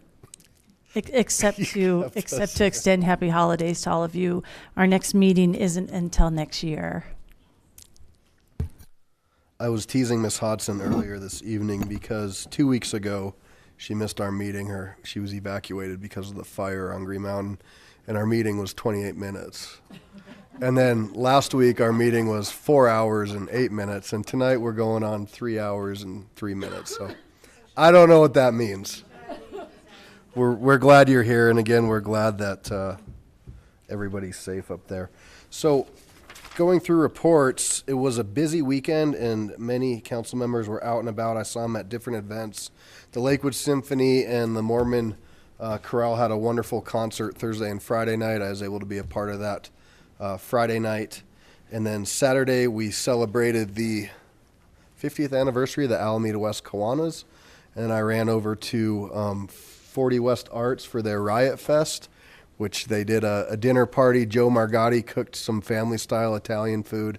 It was a real fun event, sold-out event, so that was a great time. And then on Sunday, Mayor Pro Tem Johnson and I were at St. Paul's Episcopal Church for a reading of carols and lessons, and it was really neat because they brought in different nonprofits from throughout the community to be a part of that and to help share their mission. So a lot of stuff going on. I want to wish everybody a Merry Christmas. Again, this is our last meeting of the year. I was pretty excited for that, but I again want to echo, I appreciate everything that this council's done over the last year. There's been a lot of work, and we've learned a lot from each other and agreed and disagreed. I also like to thank the community for the opportunity to serve you. And, there's a lot of passion out there, especially with what's going on. And I think what I'd like to leave with folks is people might forget that we live in this community too. We care. And sometimes when you see on different websites and the great social media, there's this vision that, we're in it for the money or we're bought and sold by the developers. And that's not the case. I live right by Rooney Valley. This community is very important. We just all have different ideas on how to be, but continue to reach out. And if there's a question that somebody has, this is what I always say, just reach out, email one of us. There's misinformation that gets put out. There's, all this new buzzword, fake news. A lot of that started in Lakewood over the last couple of years, I think. So always feel free to reach out and have a conversation. And we look forward. 2017 is going to be a great year. Mayor Pro Tem Johnson. Thank you. Well, I'll just start off with this. I've gotten so many emails, phone calls, testimony tonight. Every place I go, ward meetings, there is great concern about high density. And I think perhaps when we start 2017, we may want to just look at a moratorium on building until we get this figured out, frankly. just a consideration. We are going into a very beautiful holiday season, and it's a time when people look inside and look at your families and friends and neighbors and remember what this is about. It's a time of giving of yourself. It doesn't have to be a material gift. A time of actually looking at loving one another. A time of hope for our families, our community, our country, our world. However you celebrate this holiday season, in whatever fashion that is, please let us all come together and remember what it's about. And God bless each and every one of you in this room and up here on this dais. We do see things differently, and that's actually healthy. I think that's a good thing. I would be concerned if every vote up here was 11-0. And I look forward to serving you again in 2017. Thank you. Council President Shakti. No report. Councilor Wickman. Oh, caught off guard. Question. It's a new month, December. Where are we on our term limits paper? We actually will have a brief report for you when you are done with council reports. Okay. Then I wanted to share, I went to the Jefferson County Planning Commission meetings this last week. They met for 5 hours one night, 4 hours another night. And I'm not one to, mimic what other people do. But on the other hand, I see what they do and see kind of what works and what doesn't work. A couple things struck me that they do differently than we do that I thought might be a good idea. And one of them was they had, 70 people come in to speak. And so, of course, the public comment went on for 5 hours. When they got to 11 o'clock, rather than going on and on and on into brain damage, they adjourned to the following day. So it was not, put it off for weeks or anything like that. But they went home, got a good night's sleep, discussed it the next day for 4 more hours, because otherwise it would have gone from 11 o'clock to 3 in the morning, which is what we would have done. And so my point is you can adjourn. It's obviously legal, and I would suggest we do that when that sort of thing happens. The second thing that struck me was when people came up and made comments and questions and stuff like that, the chair dealt with them right then and there. They had a conversation back and forth dealing with the question and move on. Now, of course, most people, that didn't happen. But what the chair did, he said to all the commissioners, does anybody have any questions for this speaker? Of course, most people said no, but some people did. And sometimes they had, several of the characters had a real interchange. And I thought that was very good. So again, it is legal to do that, and I thought it was a very good idea. So those are 2 suggestions I would suggest we look at. Councilor Vincent. No report. Right ball. Just a short little reminder, Councilor Shakti and I will not have our December meeting because it's the 4th Saturday and the holidays are upon us. So we're going to pick it up in January. Thank you. Right. Harrison. The Ward 5 meeting will not happen. We already had it earlier on December 3rd, and I'd just like to wish Merry Christmas to everyone and Happy Holidays. Thank you. Councilor Abel. We'll not have the Ward 1 meeting this month either, but I'm happy to see that a number of our Ward 1 people have been coming to our recent meetings and speaking out. We have more folks from all over the city coming and speaking their mind and telling us what they want to see, and that's a great thing. The more the merrier. So I would invite people to come and tell us what they think of what we're doing. Thank you. Councilor Coop. Well, I want to thank Mayor Paul for keeping this meeting organized and moving, and I think we got a lot done this evening. So thank you. Councilor Franks. Wanted to echo, I love the interchange idea. I know when I was down there speaking up here and then had to come back week after week to continue to make points. So I like the interchange idea. I did also want to say that this past Thursday, I was over at the Lakewood Church of Christ for the Whiz Kids Christmas party. That was a wonderful time. So thanks to Mr. Cox for inviting me to that, Reg Cox. And also did just want to extend happy holidays. We so look forward to 2017. Thanks to everybody who comes to the Ward 4 meetings or sends us notes.